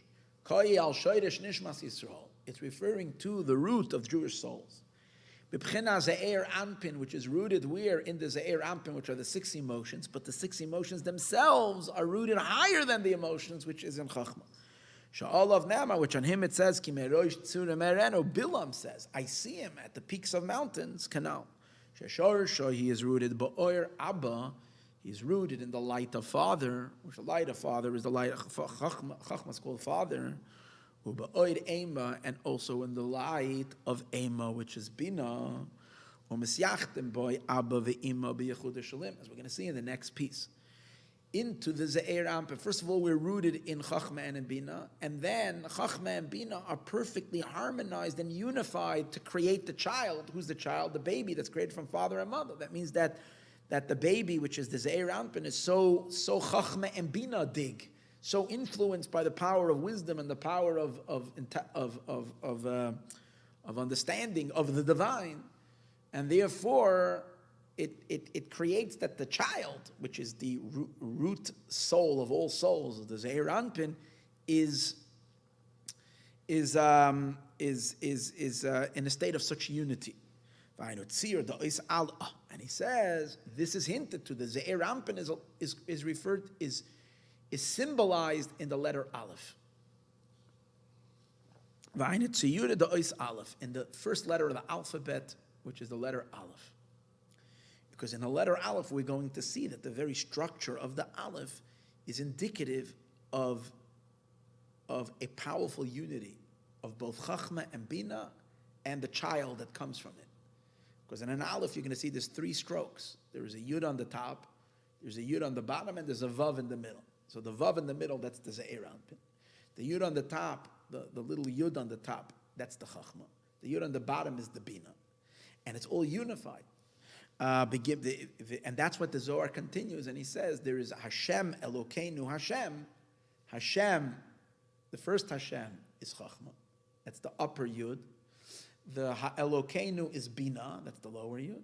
And Havaya, Hashem Elokeinu Hashem, the Havaya, that's the Vav, which runs in between it, which makes up the Aleph. But Aleph is one, so there's absolute unity over here. And that's what the Zohar says. It's unified in the head, in the branch, and in the path. Now it's going to start making sense. The head is Chachma, because Chachma is called the head. Reish is Chachma. Chachma is the beginning. The head, the branch is Bina. We're going to see why soon. And the path is is the Zeir Anpin. And why it's called path, we'll see also soon. This Yachad Begimel Dvarim, it's unified in all 3, Bereisha, in the head, Begiza, in the branch, Ubeshvila, and in the path. Kenis Kalel, like we said earlier. Ubira Dvarim, and the explanation of the matter is as follows. In Eitzir Tumunas Aleph, when you're taking a look at an Aleph, the letter Aleph in the Aleph base, Yedua, it is known. Shal Gaba Yud Elyon, that on top of the Aleph there is a Yud. That means sitting on the top, the Aleph is a line, a slanty line, going from the left to the right. On top of it, riding on the top, is a little Yud, Umitachtav, and then the bottom, on the left side, on the right side is the Yud on the top, on the left side is the Yud attached at the bottom. Yud atachton, and be'emtzan, in the middle, Akav ha'hoylech balachsoin, there is a line that goes diagonal, min ha'smoil al yamin, from the left to the right. And on this kav, on this line, there's kind of 2 plugs, 2 things are plugged in. The upper yud stands oimed yud elyon, the upper yud, that's what's called the elyon because it's on top of the aleph. But even though it's on top of the aleph, it's emanating at the lower part, because the aleph is like this. The left side, which is in the bottom, is plugged in higher in the vav, in the line, the diagonal line. The right side yud is plugged in on the top, but lower on the right side. Right? At the bottom of the right side, and beneath it, and under the line on the left side stands and is attached the lower yud, at the height of the kav, meaning higher up in the kav of the line, shel tzad hasmol on the left side. And this indicates 3 levels. What is it indicating? The supernal, the higher yud, that's the light of Abba, the light of Chachma. The yud. Now, in the yud itself, I think what he means over here is you got the yud, which is, and then on the bottom there is the yud, the tiny little that connects it. And that's what I think he means nakuda the yud, the nakuda of connection. Because really we're talking about over here not Chachma and Bina on its own, but Chachma and Bina as they unify to create a child. The child is the line, is the Zeir Anpin. So and we know that the chibur between, in every zivug and every unity between the mashpia and the makabel, the influencer and the influence, between the male element and the female element, is through the yesod. The yesod of the man connects to the yesod of the woman. So the yesod of chachma is connecting to the vav, and that happens through its relationship with the yesod of bina, which is the recipient. Ubchenas yud tachten, and the lower yud, ubchenas yesod ema, is the yesod element of ema, of mother. Ki yud tachten oimed bibchenas or choizer, because the yud tachten is an opposite standing. It's a returning light. Klape maila. It's shaped in an upward. The head of the yud is down, and because it's an upside down yud on the bottom. On the top, it's a straight yud. The yud elyon oimed bibchenas or yashar, and the upper yud is standing in a straight manner, so it's considered on direct line. That are both feeding in. And what's the diagonal line? And that's the child, who is a combination of father and mother. And that's why it's called a Ze'er Anpin, the 6 emotions, because the emotions are produced by the parents, by the intellect. Shenikra Vav, that's called a Vav. Kidu as it is known. Umekabel, and he's receiving Miyasoy the Abba Yuda Elyon. It's DNA from the Ze'er Anpin, it's receiving. From father, it's receiving on the right side, that's the supernal Yud. The Gami Yesod Eim, it's also receiving from the Yesod element of mother, which is Bina. Shua Yuda Tachtoim, which is the bottom Yud. Ushneya Misyachtim, and both of them unify, Umischabrim Boy, and become attached to him. Chul. Areinu Masha Kosov al B'chinazah, and that's what the meaning, what it says regarding the Ze'er Anpin, Ki Meirosh Tzurim Areinu, from the tops of mountains I see him. That means in the Ze'er Anpin, which is the Aleph, you can see the influence of the Chachma. Because you see the upper, on top of the Aleph is the Yud Elyon, the upper Yud. HaMeschaber Boy, that becomes attached with him, Shubchenas Oir Abba, which is the light of Abba Kanal, as we mentioned earlier. Umigavois Asherenu, and from Gavois, which is what? From the hills I behold him. Ubchenas Yud Tachte, is the bottom Yud. Shem is Chaber Boy, that becomes attached to it. Shubchenas Yesod Ema, that's the Yesod element of Bina. V'zeu Klolis Inyan Zeh HaMaimer, and this is the general idea that the Maimer is trying to convey, that the Zohar is trying to convey. Shabbat Lefad, she's coming to explain. Hemshech v'chibur divrei aksuv me'ela. What's the connection? What does it mean? The Zohar wants to connect. What's the beginning of the prophecy of the words of Bilam and the end? In the beginning, he says, I see him from the top of the mountains, I see him and from the hilltops, and then Am Levadad Yishkain, they live alone. So he's explaining, why do they live alone? Meaning, why are they separated from the rest of the world? Because they're stemming from the level of Mochin, of Chachma and Bina, which Chachma and Bina stand for itself, because we said earlier, it's above the world and separation. V'chibur divrei aksuv me'ela, these psukim. Meirosh Tzurim v'samachle, and then right after that it says Hein am levadad yishkain. They behold a nation that's Hein. Now, by the way, here he doesn't say, but in different memorim and in Chassidus, and the Rebbe brings this in different times. In the word Hein, am levadad, they live alone, is also the word Hein. Hein is Hey is spelled from Hein, which is spelled from a Hey and a Nun. Now, a Hey and a Nun is the only 2 letters in the Aleph bet that don't have a peer. They're unpeerable. What do we mean? Aleph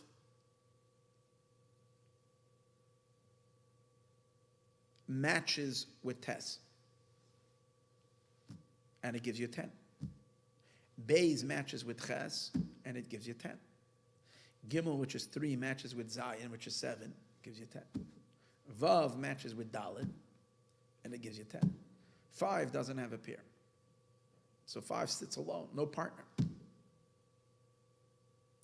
Same is also with when we go higher.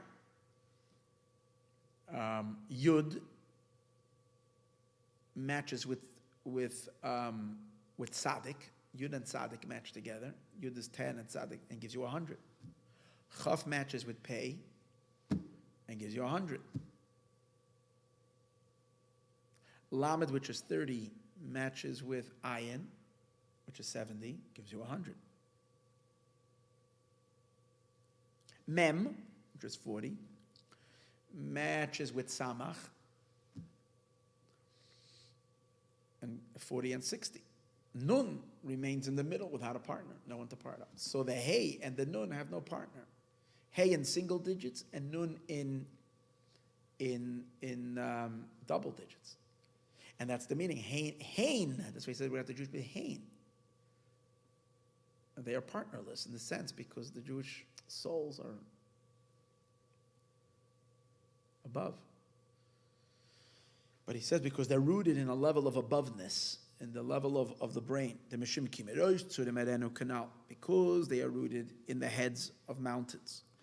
Canal betzir oisa Aleph, and you can see it in the letter Aleph. And Aleph is a letter of oneness with perfect unity. The Abba ve'ima biza, that the Ze'er Anpin are unified with Chachma and Bina.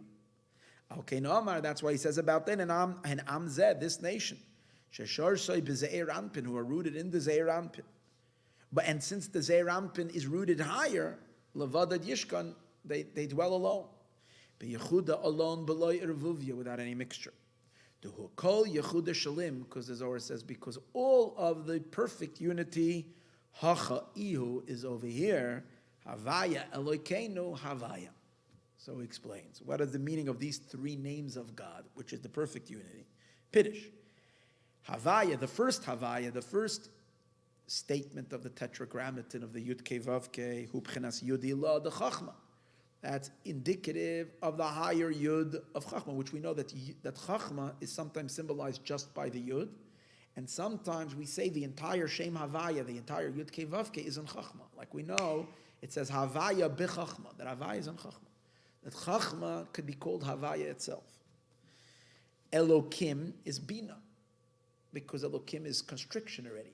Bina is considered constriction compared to Chachma, is Gevura. So Hashem Elokim, Havaya is Chachma, Elokim is Bina. On a lower level, Havaya could be Chesed or Teferes, and Gevura is Elokim. But on a higher level, in the level of Mochen, Havaya is Chachma, and Elokeinu is Bina. Elokeinu, and the Elokeinu therefore is Bechinas Yutata, is the lower Yud of the Aleph, the Bina canal. The Havaya, we say Hashem, Elokeinu, and then Hashem, and then again Yud Kei Vav Kei.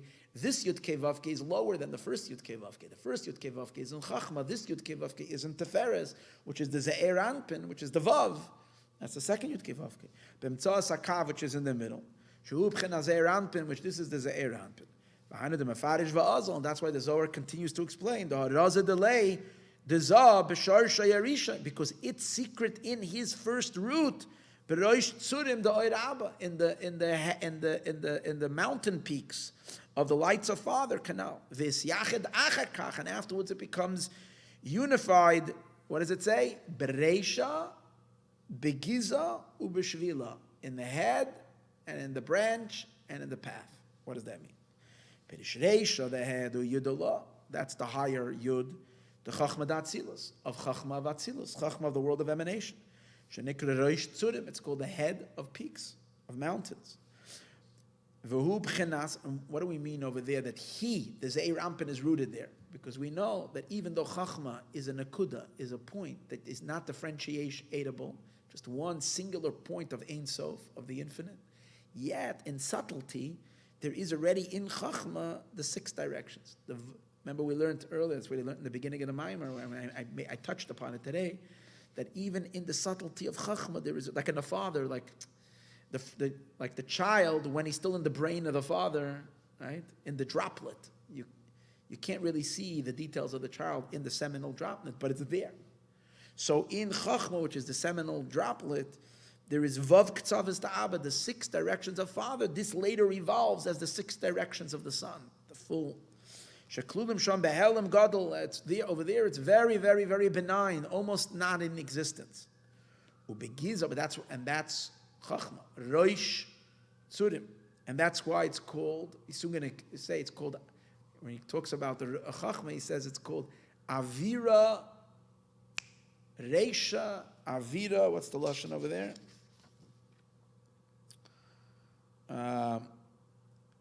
Reisha Ilah, the higher head, Avira the Salka, the ear that goes up. Because Chachma is so pure still, Chachma is still so just energy, no kalim, no vessels, no definitions, it's still very much rises up to touch the Orein Sof, that's beyond Chachma, that's beyond the Sfirot completely. It says Chachma is very deeply attached to Keter, to crown. The crown is still purely Orein Sof. So that's why, and that's called Rachel. Ubegiza ubchenes Yud Hata. But what's Giza? Giza is the lower Yud, the Ema of mother. Why is it called Giza? What's Giza? Giza is a branch. So in as much as Chachma is looking upward, because Chachma is still connected, it's capturing the Orein Sof, and it's still connected. Chachma comes from ayin. It's still nothingness. It's the point from where somethingness could eventually evolve from, but it's still a point of nothingness, and it's still connected to pure nothingness, to the pure Orein Sof. So that's the secret of the Jew. That's what he's saying. It's powerful. The Jew has on him, on the one hand, a connection to the infinite, to the Orein Sof, to the nothingness, to the pre-existence of existence. But on the other hand, attached to him on the other side is the source of existence and of definitive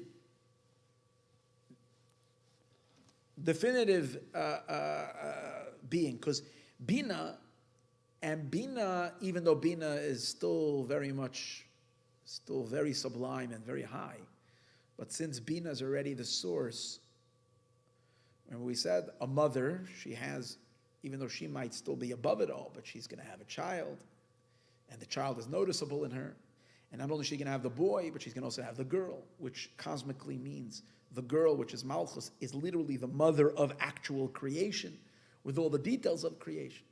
And all of this is already there in Bina.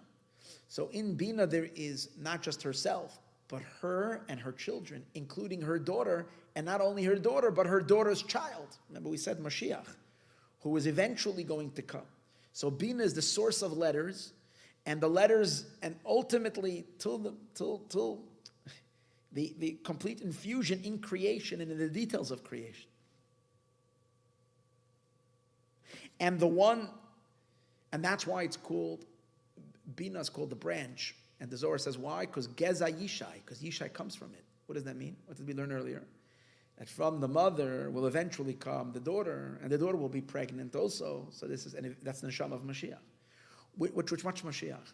The whole power of Mashiach is that he carries the divine down into the world. Now, which divinity does he carry? Not just the divinity of Malchus, not just the divinity of the Ze'er Anpin, which is the 6 emotions of God, which are higher than creation. And he translates that into his body and into the world, and through him to all of us.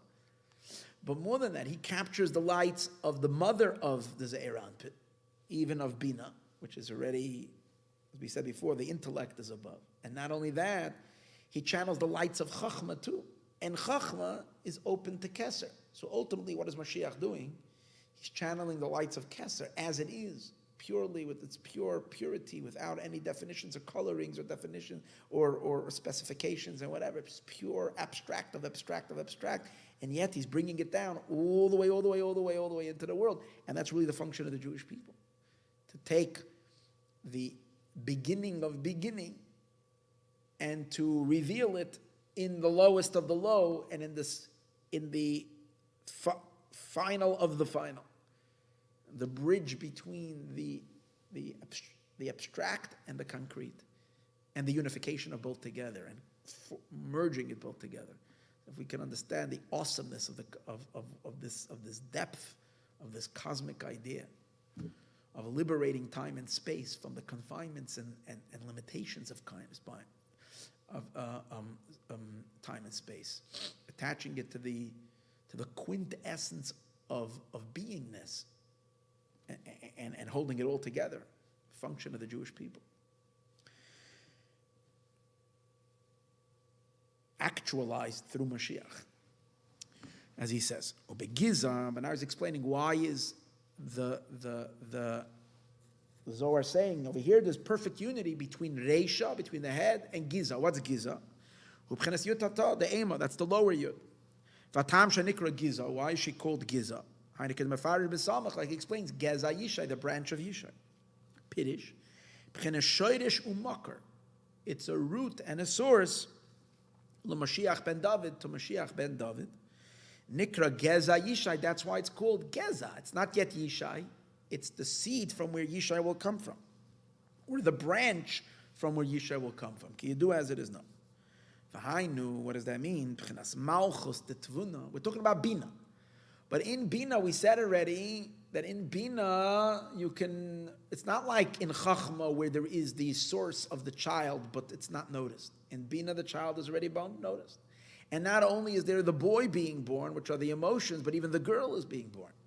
And that's where we learned the whole idea of Psia Labar, stepping outwards, which the girl over here means letters, speech. Speech is the ultimate. Letters are already very defined, specific blocks or pieces of energy, as opposed to energy that's still free-flowing and undefined.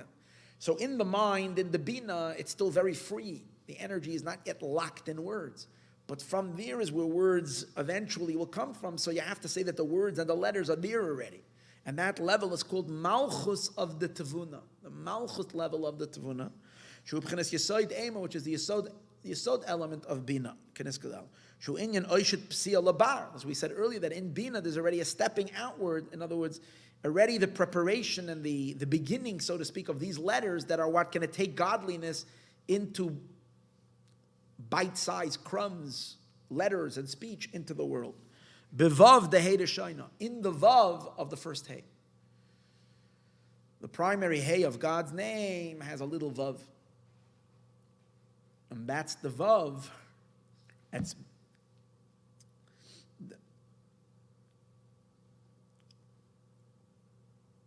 like we spoke, that's where the Midot and eventually Malchus are in Bina. And that's why Bina is already called Giza. She's called the branch of Yishai. Just like a Geza, a branch of a tree. Over here, Geza, he's translating more not as a branch, but a root of the tree. This root is causing to grow forth the entire tree. So this is what it says, a staff will grow forth from the shoots of Yishai, Migeza, from the root of Yishai. Choiter zeu b'chinas vav. So what's the choiter? Choiter is the actual vav, from the word chutra. Chutra means a thread, a staff, a stick. Shavav nikra chutra kiyadua. So the vav, and the vav later transmits to the hey. But where is that all coming from? Geza, Yishai. That's still rooted in the mother in Bina. And when he's still in a fetal state, in a in the mother,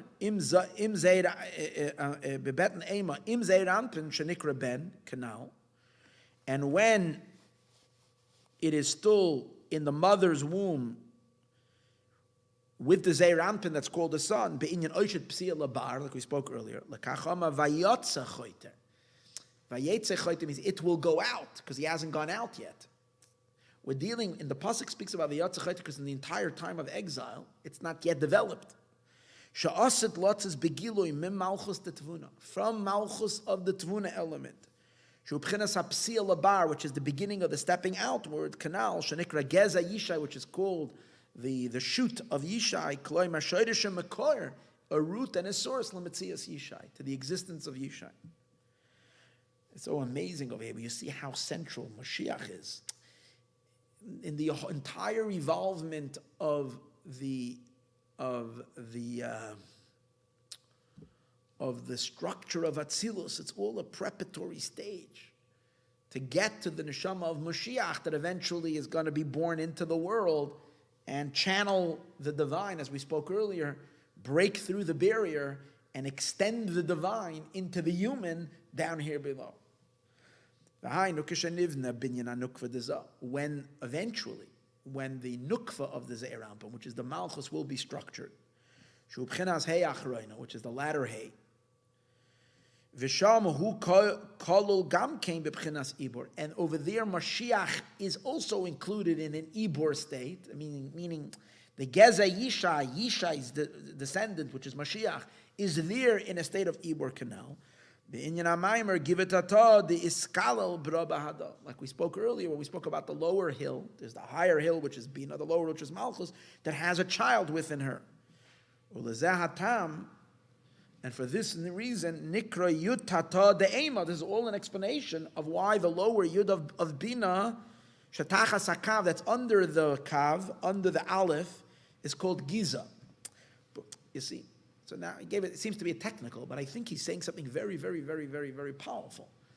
Is that the Aleph includes everything. The Aleph of the Ze'er Anpin includes everything. Because on top of it is riding the Orein Sof, the pure, the Chachma, which Chachma is looking upward, not downward. Looking not into world and into definition, it's looking into the Orein Sof, into the infinite, and therefore still one with the infinite and attached to the infinite. The other side of the Vav is the Bina, which is a source of Yishai, which is a source of carrying God down into the details and the sub-details of the narrow passageways of every element of life, into the specifics of specifics of specifics. And so in that lower leg, you have ultimately the ultimate evolving existence to all of its details. And the one Aleph includes it all, because the one Aleph is that line that's capturing and unifying the Orein Sof with the actual creation, which is the purpose of everything. And that's what the Jew is. It's that Aleph. And that's why the Jewish entity in the world, the Jewish message in the world is Havaya Elokeinu, Ashma Yisrael, Hashem Elokeinu, Hashem is Chachma. Elokeinu, the source of Kalim, the source of details, the source of letters, Elokeinu. And then Havaya, the middle, the bridge that bridges them both, channels both these energies, transcendence and definition within itself. That's what a Jew is. A Jew is a transcendental being living very much in the details of life. And thereby communicating the transcendental, undefinable truth of God into all the narrow passageways of existence.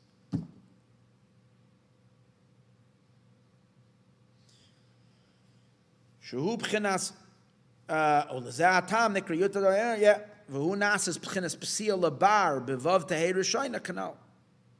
And this becomes the stepping out of the vav in the hey rishayna shemegadeles umatzameches liyas gidol binyan hamalchus, which eventually produces and develops the growth of the binyan of Malchus. Shesham shoydish nishmas David ben Yishai, which over there is the root of the soul of the neshama of David ben Yishai, al derech mashal gidol ilan. So it's like the idea of the example of the growth of the tree, megizai, from its root, v'sharshai, and its source, v'dai lamev. And this is what he says, the isyachid b'reisha u'begiz. It's unified in the head and in the branch. And what else? Shem b'chinas beis yesoida is the abba ve'ima. These are the two yesod elements. Because remember, the point of connection between chachma and bina is through the element of yesod, which is the sphere that we're reading, that we're during this week. It's the element of bonding, canal. Now he's going to explain primarily the third thing, head, root, and the next one is pathway. That's referring to the line of the Aleph. It's in between the two yuds, anal. When you look at the Aleph, you can see it's the line that comes and connects the two dots. And the reason why it's called a shvil, because this kav, which is the primarily spine of the son, of the child, of the Ze'er Anpin, is primarily what makes the Ze'er Anpin unique, is that it's a combination, it facilitates both energies from the right and from the left, from Chachma and from Bina. That's why it's made up of Chesed and Gevura. And what's the fusion of Chesed and Gevura? Teferes. So the main element of the Ze'er Anpin is the center line, which is Teferes. Teferes is the harmony and the unification. So Teferes, Yesod, and Dat. Now the reason why Teferes, the power that Teferes is going to root, that Teferes can be a combiner, is because it's rooted in Das. And das is really what keeps the Chachma and the Bina together. In other words, in order for Chachma to mate with Bina, Chachma and Bina have to mate in order to create. In other words, in order to bond these two powers of the abstraction of the Chachma with the details of the Bina, they would never be able to talk to each other. Because Chachma is always looking for abstraction. It's always looking to go out of vessels, to go out of definitions. And Bina is always looking to define. How do you bring them together into an intimacy, into a oneness? For that, there has to be a power of the center, which is Keser, which arises in the will and in the pleasure of the divine. Because of that will and that pleasure that God has, He combines these two opposite forces. And that's why we know Chazal say that in order to have intimacy, you need to have das. Ein kushi el das. You can't have intimate sexual excitement only if there's focus, only if there's das. Das is the power that brings the Chachma and the Bina together, and then it unifies the emotions as well. Das is the power to bring the emotions together. First it brings the intellect together, then it brings the emotions together and produces teferes. And that's called shvil, because a path is, the whole idea of a path is to connect to you have two points on a map, here and there. How are you going to get from here to here? There's no road, there's a narrow trail, there's a path. So you go on the path, it connects. So that's what the function of the das is. It's the bridge. And we know also Yesod is all about connection, connecting the influencer to the influence. Teferes is harmony. It's connecting the Chesed and the Gevura. It's going through all the 10 spheres, the center bar that unifies the opposite. Which is the das. That stands in the middle. We know on the right side the column of Chachma, wisdom, Chesed, and kindness, Netzach, and perseverance, Minyamin on the right side. And on the left side you have Bina, which is understanding, Gevura and Hod, and glory, Mismoil on the left. And the beauty of the Teferes and the Das and the Yesod is that they attach to both sides. They're the middle path. It connects to Chachma on the right side, like you see that on that Vav. On the right side, the Yud is riding on it, the Chachma. For that reason, the upper Yud is standing on the right side, Shebekav of the line, Asheba Aleph, that's in the Aleph that we spoke earlier, Keniskavel, we spoke earlier. V'gam is Chaber Labina, but this line is not just abstract oriented, it's also connecting to Bina, which is all detailed, and therefore which is on the left side, Shebetzad HaSmol on the left. And for this reason, that's why, for this reason, in this kav, what happens is an attachment of Yud HaTachton de Bina, the lower Yud of Bina, Letzad Smol to the left, Shaloi Begoiva HaKav, and the upper part, as we spoke earlier, of the line, Kneskel. If you do it as is known Shebchines HaDas, and as it is known that Das, Mechaber L'Chachma Bina Yachad, attaches, even on the level of intellect, the Chachma and the Bina to be unified is through a power of Das. Because it's a mediator of Oila Ada Keser, and it rises all the way up to Keser. Keser is a pre-sphera, it's not yet sphera, it's not yet meaning a attribute, and because and it's the source of all attributes, and that's why from there can come the source to unify opposite attributes. Because in Keser they're all one. There's no difference between one and the other. Because in Keser, there's no definitions yet. And because of that, from when you draw down energy from Keser, you can bring in harmony to all the other. V'nikra das elyon, it's called the higher das, k'mavuba makamachar, as explained elsewhere. Well, ezeh atam, and therefore, gam b'pchenes das atachton. And even when das then later comes down into a lower level, because there's higher das and lower das, shebemido is das as it is already presented and manifesting in the midos, in the emotions. Mischabrim Chachma Bina Yachad, and over there too Chachma and Bina become unified. V'uakav, and that's the line. Shebeiz Hayudin the Chachma Bina Mischabrim Boy, and that's the line where the Chachma and the Bina all attach themselves to. V'yuvin Zeh Derech HaMoshel. So you see simply, it's a baby born from who? From the contribution of the father and the mother. Min Avlad Anoylet Miyichud V'Zivug, from the child who is born from this unification and from this zivug, from this kind of mating of Ava Emma, father and mother. Is when the two of them contribute to create, and the child is created from the input of both of them.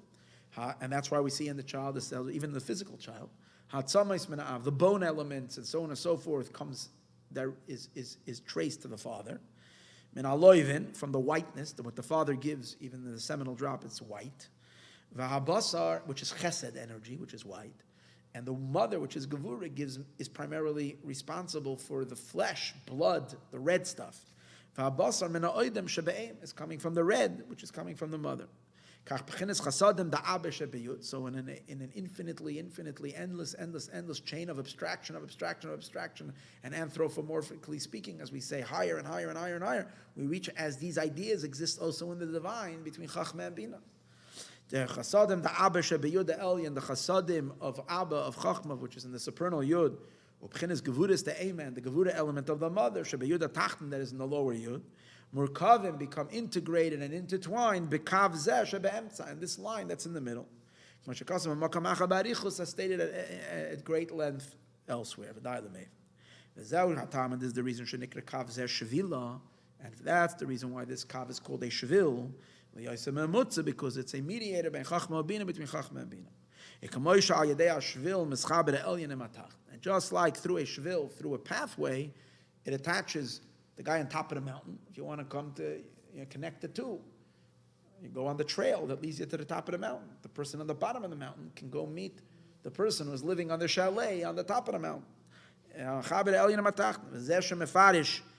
Hey, I'm sorry, that's what he explains, not hey. Hashem, Doresha Ilah, the Yud Kei Vav Kei, the first, that's the supernal head, that's Chachma. The Chachma of Chachma, Avira, the Salka, it's ear, the Salka that goes up in Keser, because we said earlier, Chachma is still so pure and so undefined that it very much gravitates to Keser, which is completely beyond the Sfirot. That Chachma emanates from nothingness, and therefore it gravitates to nothingness. Ma'ayin the Chachma Stima, from the nothingness of the concealed Chachma, where the things are not in a state of specification and definition. Elokeinu, which Elokim we know is the left side, which is constriction definition.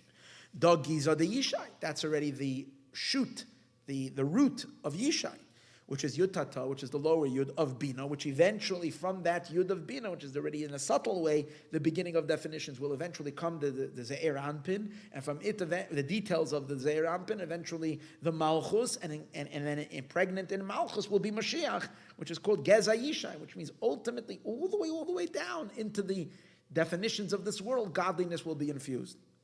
Havaya, and the third Havaya Dezah, that's the Havaya of the Ze'er Anpin. For Hu Shem Ma, and this is the name of 45, very important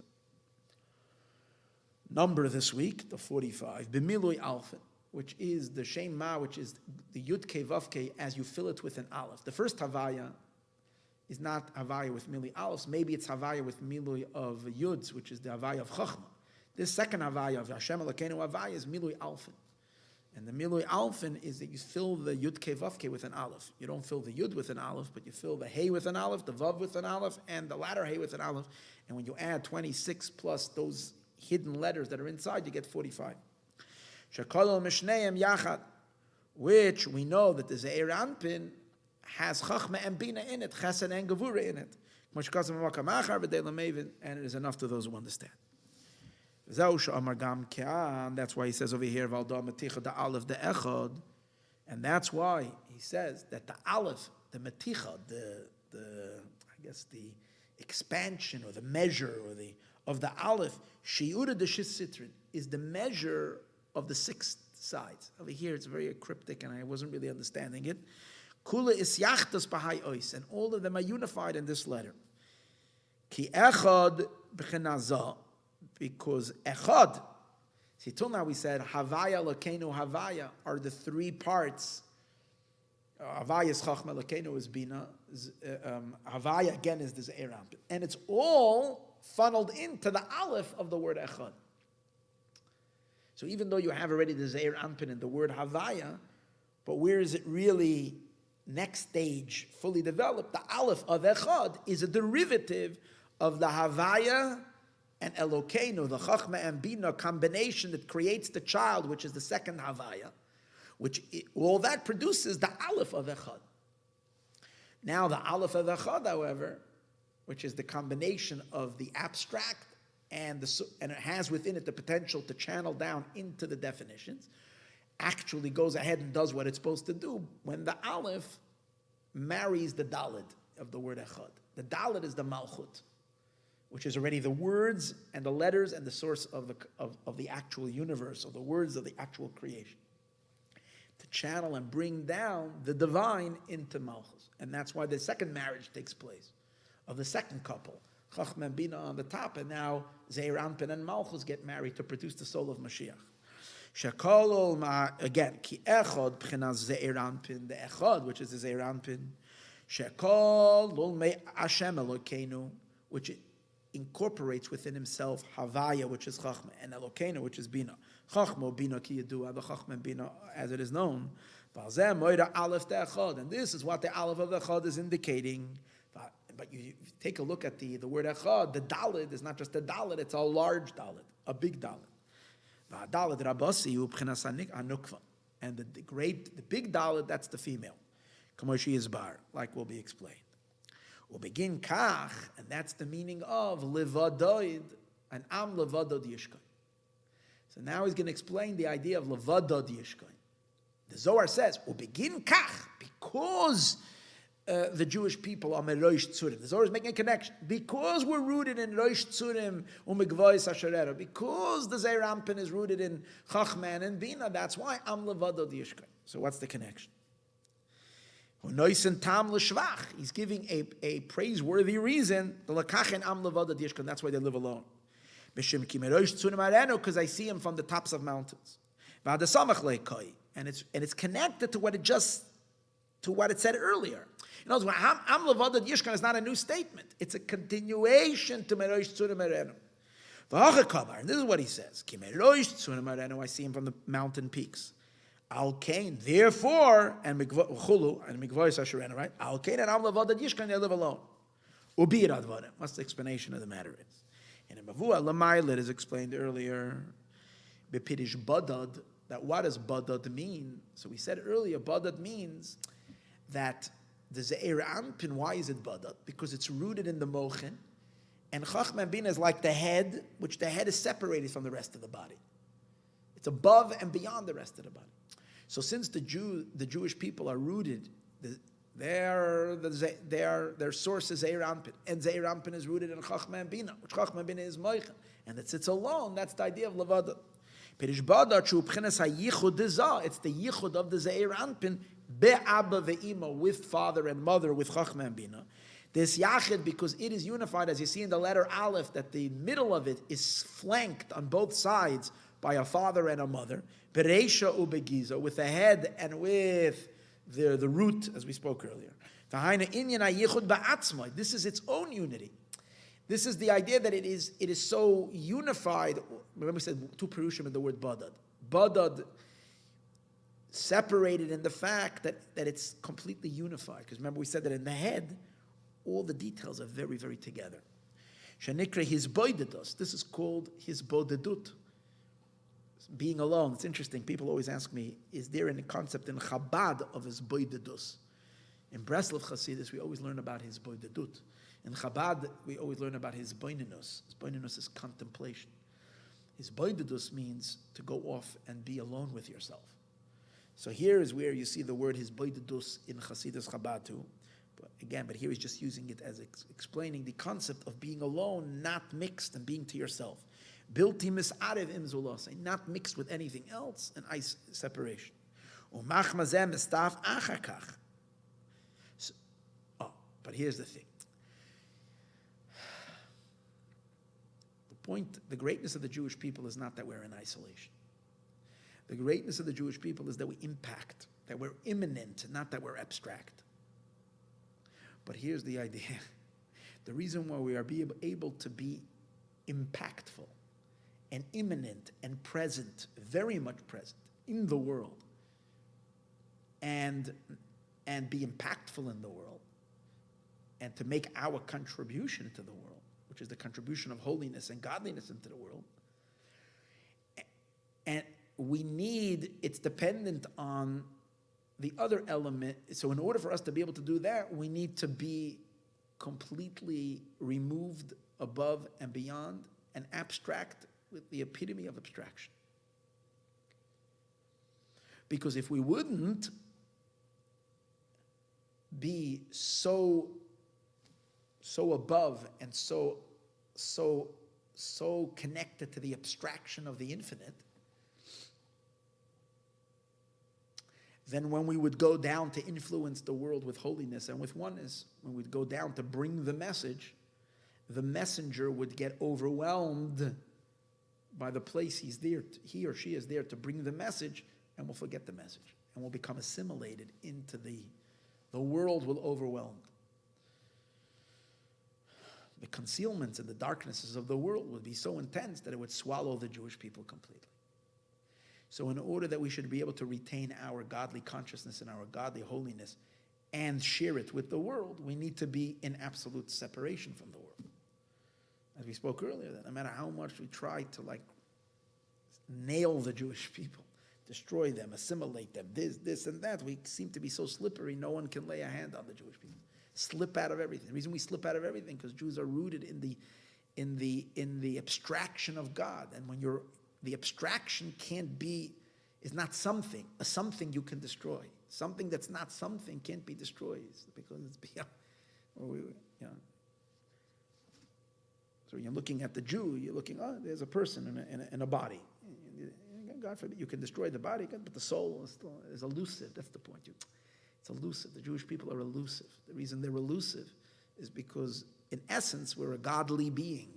And a godly being is not definitive. And when something isn't a something, you can't destroy it. Because of this, so that's what he's saying now. So he's going to explain there's two pirushim in the word levadod. One is levadod, isolation, above. That the Ze'er Anpin is unified with the Mochin, with Chachma and Bina, above and beyond all of creation, above time and space. But the other pirush of levadod is that Han'am, they're a nation, levadod, that they bring down, they get married with the two dalids. Levadod has two, Beis dalid. The word levadod actually says Beis, two dalid. Because in the word levadod is Beis dalid dalid. What are the two dalids? The two dalids are the world of speech, letters, which is what the world is made out of. And we have to insert and bring the abstraction of the Orein Sof into the letters, into the finite world. And why the two dalids? Because there's two levels of speech. Speech evolves in two stages. First there's thought, and there's letters of thought. And then there's the next level, which is the levels of speech. The actual concrete creation was created through letters of speech, of the divine speech. That's the energies of the world. But preceding the divine speech is divine thought, which also creates worlds, but creates far more sublime worlds. Very, very, because it's thinking, thought. But thought is also words, letters.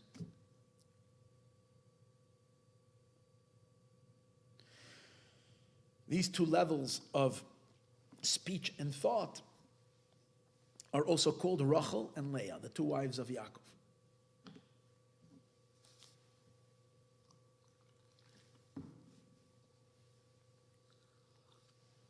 Yaakov is the nucleus of the Jewish people. So Yaakov represents Israel. He's called Israel. He marries Rachel and Leah. Spiritually, what does that mean? It's not just a marriage. That's the infusion of godly light, of the Orein Sof, through the Ze'er Anpin into the two Dalits. Leah is the bigger Dalit. The Dalit of the word Echad is a large Dalit, that's Leah. And Rachel is the small Dalit of the word Va'ed. After Shema Yisrael Shalom Ken Hashem Echad, we have which is usually stated in big letters in the Siddur, the small letters, Baruch, and we say it quietly, Baruch Shem Kavod Malchusa La'olam Va'ed, the Dalit, small Dalit. That's the Dalit of Malchus. And we, the Jewish people that are hinted to in Hashem Elokeinu, Hashem, Shema Yisrael, who are you? You are Havaya, Lokeinu Havaya, because in your soul is Chochmah and Bina and Havaya.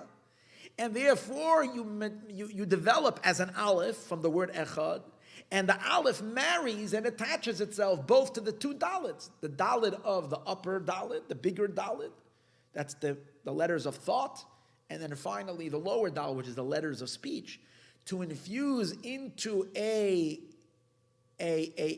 physical or a limited definitive universe, to infuse it and unify it with the pre-universe energy, with the infinite, undefinable, and thereby bring about the ultimately unity between God and the creation. Pretty deep stuff, no? But the reason we're able to be the bud, and that's hinted to in the word badad, Beis Dalid, the two Dalids, that Yaakov, the Zeir Anpin, the Jewish souls, channel and marry and bring it down into the Daleds. Why are we able to do that and not get swamped by the power of the concealments that happen later on in the Daled?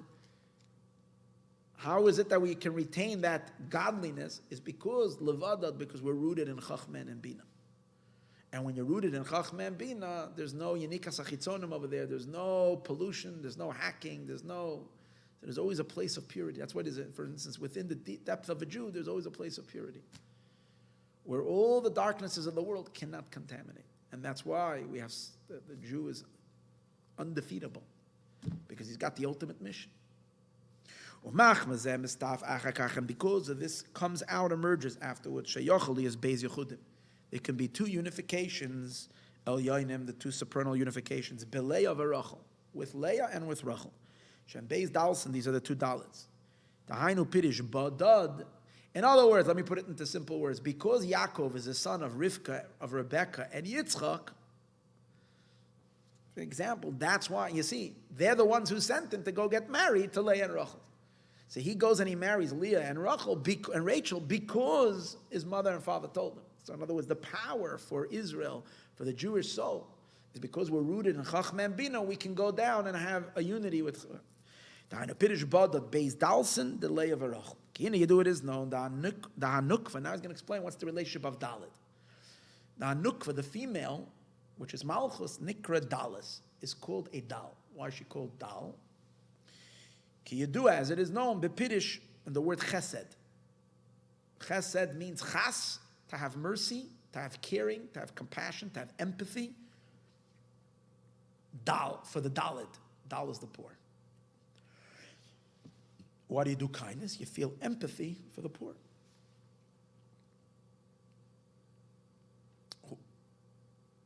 And that's Malchus. Malchus is called the poor.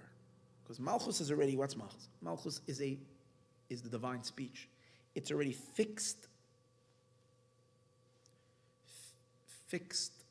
Let's look at speech just before you look at the letters. The whole idea of speech,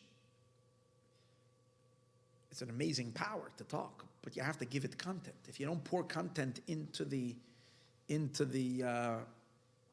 if you don't download content into the mouth, into the speaker, there's nothing to say. You ever show up somewhere? My business is to talk, right? There are times that you don't learn, you don't prepare, you're not thinking, your mind is blurry, and you show up somewhere, and people expect you to say something meaningful. You have nothing to say. So. I'm blank. I have nothing. There's nothing there. So again, for a mouth to talk, there's got to be content downloaded. So Malchus is empty. She doesn't have anything. She receives the content from above, and then she can talk. And actually, she's called poor, because on her own, speech is nothing, just a bunch of letters. They're vessels, empty containers. You got to put something into the vessels.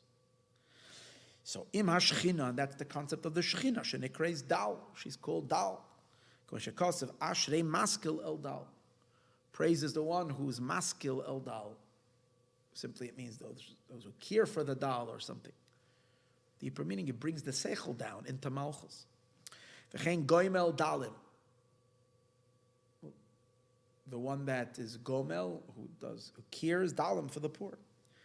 Because it says regarding the woman, regarding the shechina of a dalas roishcha kargama. Your hair locks are like purple wool. Now, what he wants, simply on just a simple level, is talking about Shira Shirim. It's talking about the bride, and it mentions her hair, and it calls it Dalas. So why is she characterized by her hair? I don't know. Mishum dahanukva, because the female les la megar meklum, doesn't have anything of her own. Kamay hadal, like even in production, for example, the woman produces a child on her own. She can't do it. She can live 1,000,000 years and she can't produce a child. She needs a male. She needs someone to bring the energy into her.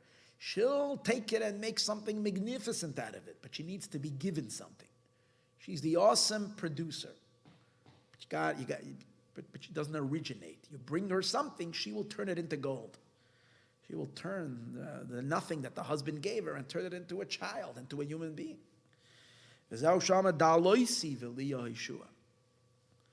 I am poor. V'hadalis tzurasa muchachas. And you take a look at the dalit. You see, ki eina elo b'chinas beis kibul. It's just a space. It just creates a space that's empty. It's like a vessel, container. Oh, but hold it. Oh, when you put something into the dalit, what happens? Then she becomes a hay. Malchus is sometimes called a dalit, but sometimes it's a hay. Like we know the latter hay of Shem Havai, of Yud Kei Vav Kei, there's a hay. That means that there's something in the space. What's the something that's in the space? When her husband, when the Zeir Anpin delivered to her the content, now she's a hay. Like we spoke earlier, the mother being pregnant with the child, that's the Vav, that's in the upper hay, and the same is also in Malchus. In the length and in the breadth, Bolvad.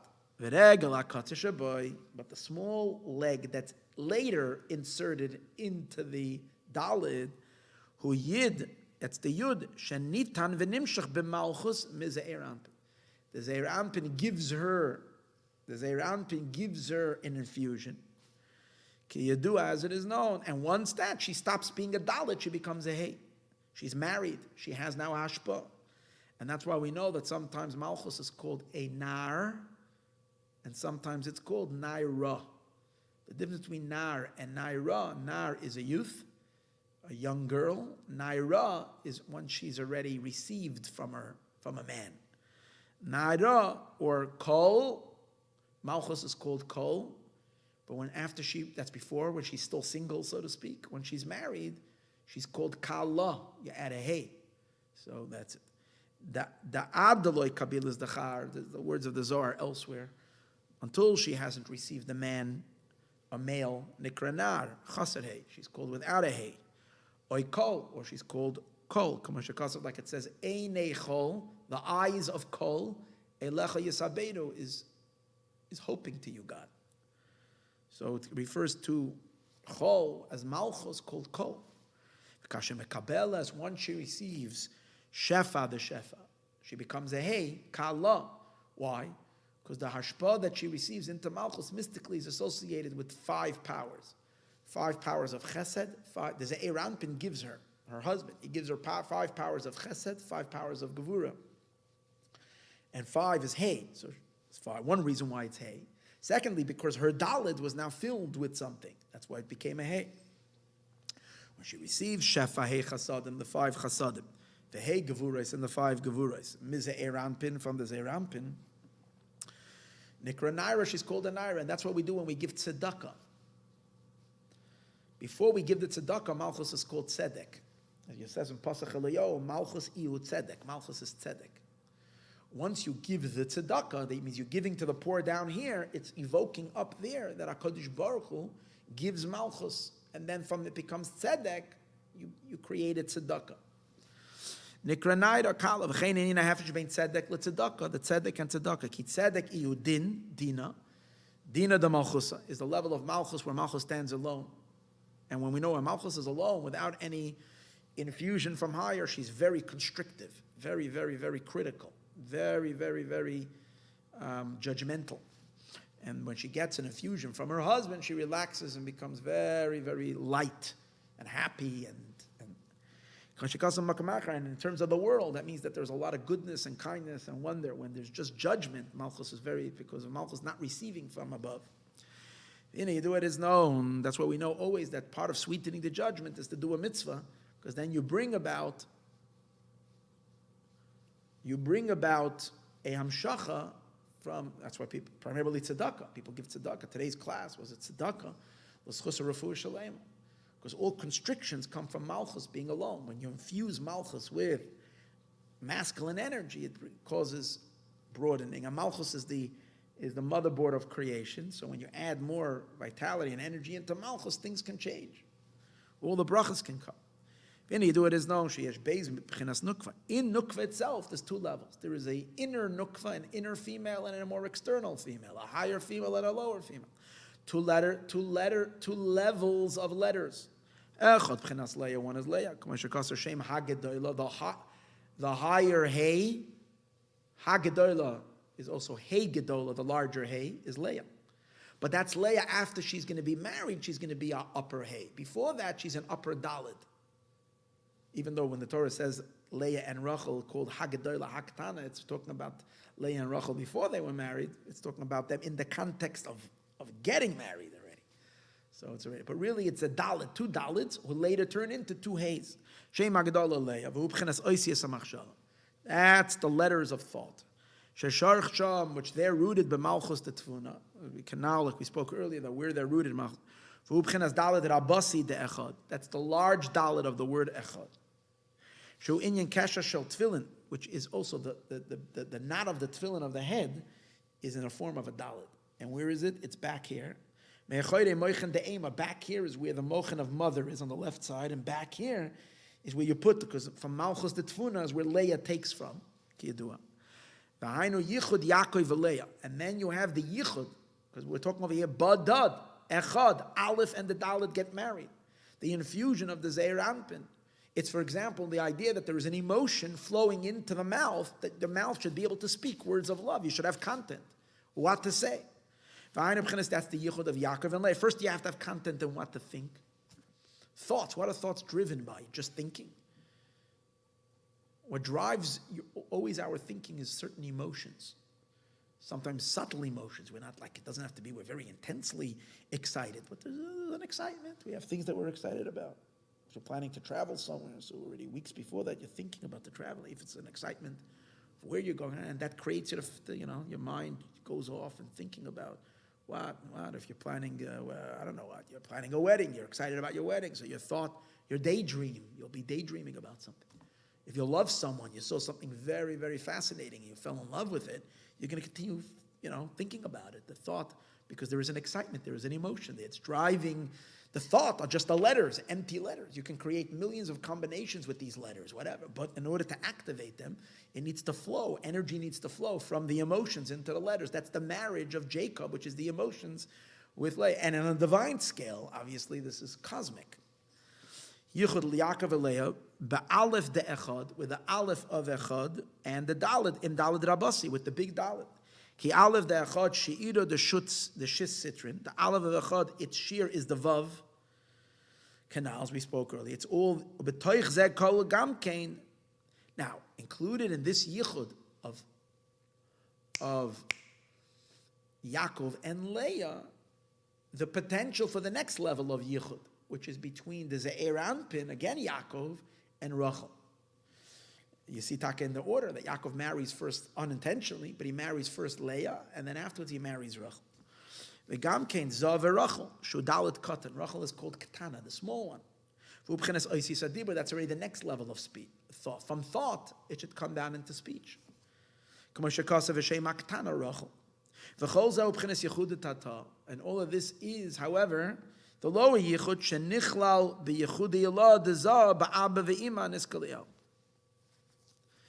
This is all the empowerment for the lower unity, which means the yichud of Yaakov and Malchus and Rachel. But in the word the Badad, it's the emphasis over here is that Yaakov, that the Zeir Anpin, is also unified with its parents, with Chachma and Bina. So what's really pronounced over here is the complete submergence of the Zeir Anpin in Chachma and Bina, very, very high, which dafka from that power of its unity, as we spoke earlier, dafka from its unity of the in Chachma and Bina that are completely outside, that's for that reason Yaakov has the ability, the Ze'er Anpin has the ability to go to channel down into the two Dalids and do so safely. Because here's the idea. We're talking about over here communicating godliness, communicating the divine. The divine is a source of energy that's unbelievable. So it's awesome to bring the divine down, but it's also terrible. The reason it's terrible is because if, God forbid, the wrong entities get a hold of a little piece of the divine, a little crumb of the divine, God forbid what they can do. And there are constantly parasites, or what do you call them?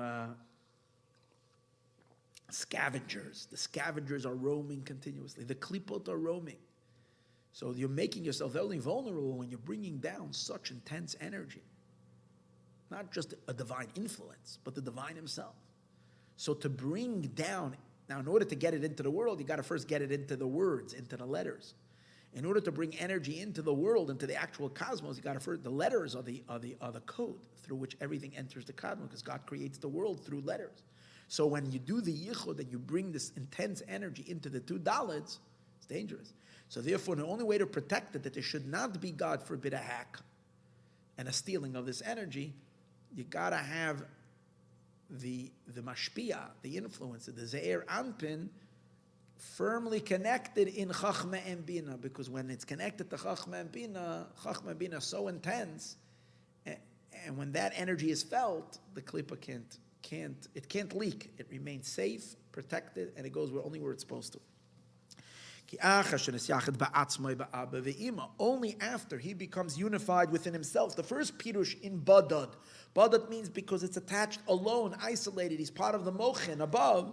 Shutzir oisa Aleph. It's the letter, it's the image of the letter Aleph, where the Ze'er Anpin is lifted up, and it's connected to the Yud on the top and the Yud on the bottom, that's flanked by the two powers of Chachma and Bina. Bereisha v'giza kanal azay memela, then automatically yesh bekoichai, he has it within his ability, his yached, to get married, Leah and Rachel, to Leah and Rachel. Ki al yedei ha-moichin da abba ve'ima, because through the mochin of Chachma and Bina, shenechlalim bedas, that are included in das, shaboy dafka yachali is b'chinas yichud the Ze'er Anpin bebeis dalsin the Leah and Rachel. Dafka through that power of Chachma and Bina that's within him, he can unify with the two Dalids of Leah and Rachel. Like we see in general, for any intimacy, and there's another nakuda over here.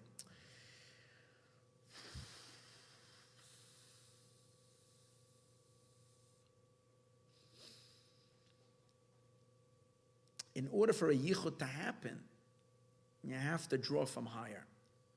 And the main element from where you have to draw from is from the supernal das, which das is rooted in keser. Because the nature of everything, when we say a marriage means two opposites are getting together. And on a broader scale, it means lights and vessels, energy and containers. And energy and containers are total opposite of each other. Containers are fixed and defined, and energy wants to be free. So Yaakov, to get married, it's like a man who's free. He's a free spirit, he has to get married. It's kind of locking himself down. He's locking down into a relationship. He's locking down to become a provider, to become very grounded in his life. Not easy. So the woman will ground him. But why would he want this unity? Meaning, what brings him to that? How can opposites in general unify? Men are from Mars and women are from Venus. What is it? Men are from Venus, women is from Mars. I don't know, whatever it is. How can two opposites converge? The answer is they have to reach a point that transcends the differences that there is between them. We spoke earlier, for Chesed and Gevurah to unify, you have to go to a place where that's beyond Chesed and beyond. Ultimately, you go up to Keser, where there's no spheres, and over there it's a root for all Sphirot, and therefore, if you draw that energy, you can cause this yichud. So that's also part of what he's saying. For example, we say, for Adam Yada es Chava, for Adam to marry Chava, Again, the first man and woman to get married, you need it through the power of das. After the power of das facilitates the unification. She'ein zivug ela b'das. There has to be das. Shekolol mechachma bina. That's koilol chachma. So that's one in order to bring together opposites. In addition, in order to protect it, that it shouldn't get hacked, it needs the powers of transcendence. This is what the pasuk gives a reason. We'll see that. The second reason we'll see now explained. Meirosh Tzurim Areinu, from the tops of mountains. This is the first pirush, that the Ze'er Anpin is unified with its father and its mother. Canal al kain. Therefore, Hanem levadod yishkon. That's why it can be that they are the nation that brings about the yichud of HaKadosh Baruch Hu and the Shekhinah. The Soviet Kalalman and the Mamala Kalalman, all these ideas of channeling God into the world. Built to Yis'arev, and here he's going to emphasize, built to Yis'arev Zar, because you don't want a Zar, you don't want a foreigner to come in and feed off this energy. L'kabel Yanika, to derive a derivative, to derive some kind of a miyachudim alolo from these powerful unifications. And this is what it says, ubegin kach. And for this reason, levadod yishkon, he lives alone. Kidekayos. Kidekayos means appropriately, without any problem with, God forbid, a leak in Malchus. If there would be a leak in the letters in Malchus, and God forbid it would leak out to the dark forces, there we're in danger. As it's supposed to,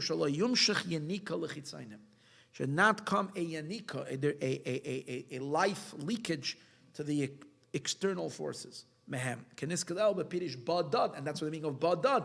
They can be together, the dalids with the aleph, but in isolation, meaning in the sense that they're protected. Hashem leads them alone. The foreign gods are not there. Foreign gods means the forces of Avodah Zarah, the forces of idolatry, which is the forces of darkness. They can't stick. They can't break the code. They can't go in there. And that's why the continuation of the verse and Am Levadad Yishkan is Ubagoyim, and amongst the nations Lo Yischashav simply means the Jewish people are not counted amongst the nations. The deeper meaning is that this powerful energy of Badad is not available for others to steal off. Because from the center, since, as we spoke earlier, it's coming from the center channel, which is rising and deriving from both sides, Chachma and Bina together, as we spoke earlier. There's Eir Ampin Shu Das, which is Das and Iskaliel. Ein Yanika Balachitzainim Klal. The Yanika, there's no leakage to the Chitzonim, to the extraneous forces. Like we find, and that's a unique quality of the center. The Yaakov Loi Meis. So we find about Yaakov that he doesn't die. Death comes from the forces of darkness. In Yaakov, there's no death. There's only because there's no. It says Yaakov, even though it looks like he died, he didn't really die. Ma'ashenken Avraham, which you don't find regarding Avraham, which is on the right side, because from him you see that eventually negativity comes from him.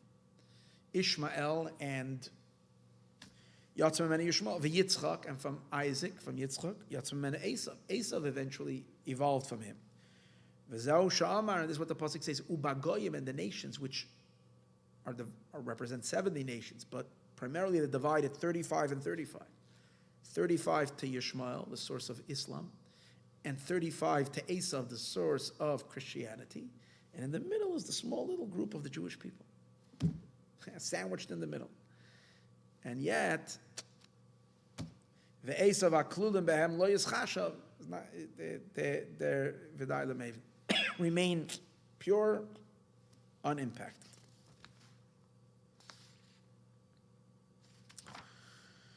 Okay, there's one more piece over here that I want us to learn today. It goes over into the next page, because I don't want to, this is still a continuation to what we just learned, but I need a few minute break, because I just have to splash my face with a little water and get a little of a wake up, and then we'll learn this continue. And then next week we'll be able to learn the last part of the Maimer. Awesome ideas over here. Wow, Awesome ideas. So I'm going to step away, but I'm not. Stay tuned. It's about 5 minutes. We'll be back and we'll continue.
Okay, so we're holding over here. Let's continue.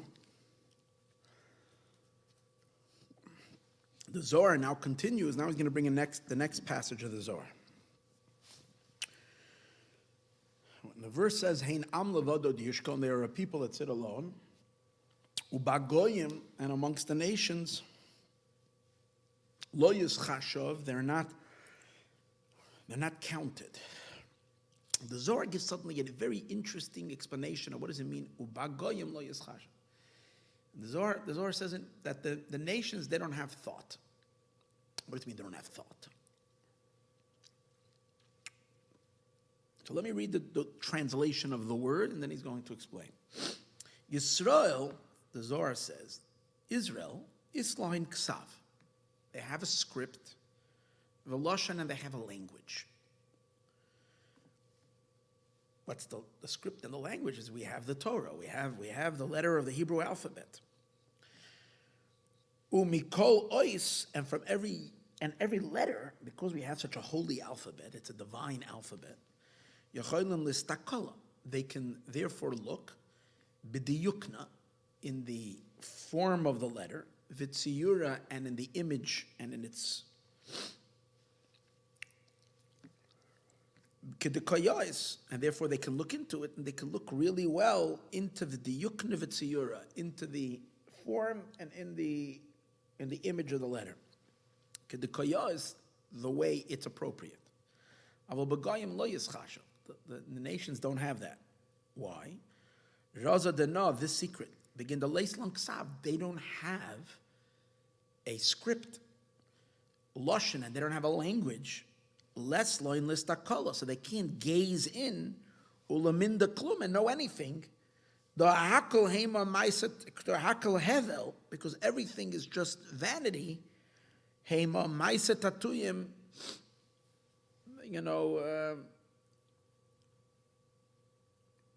inconsequential actions. The law is chashiv, and therefore they don't have the thought.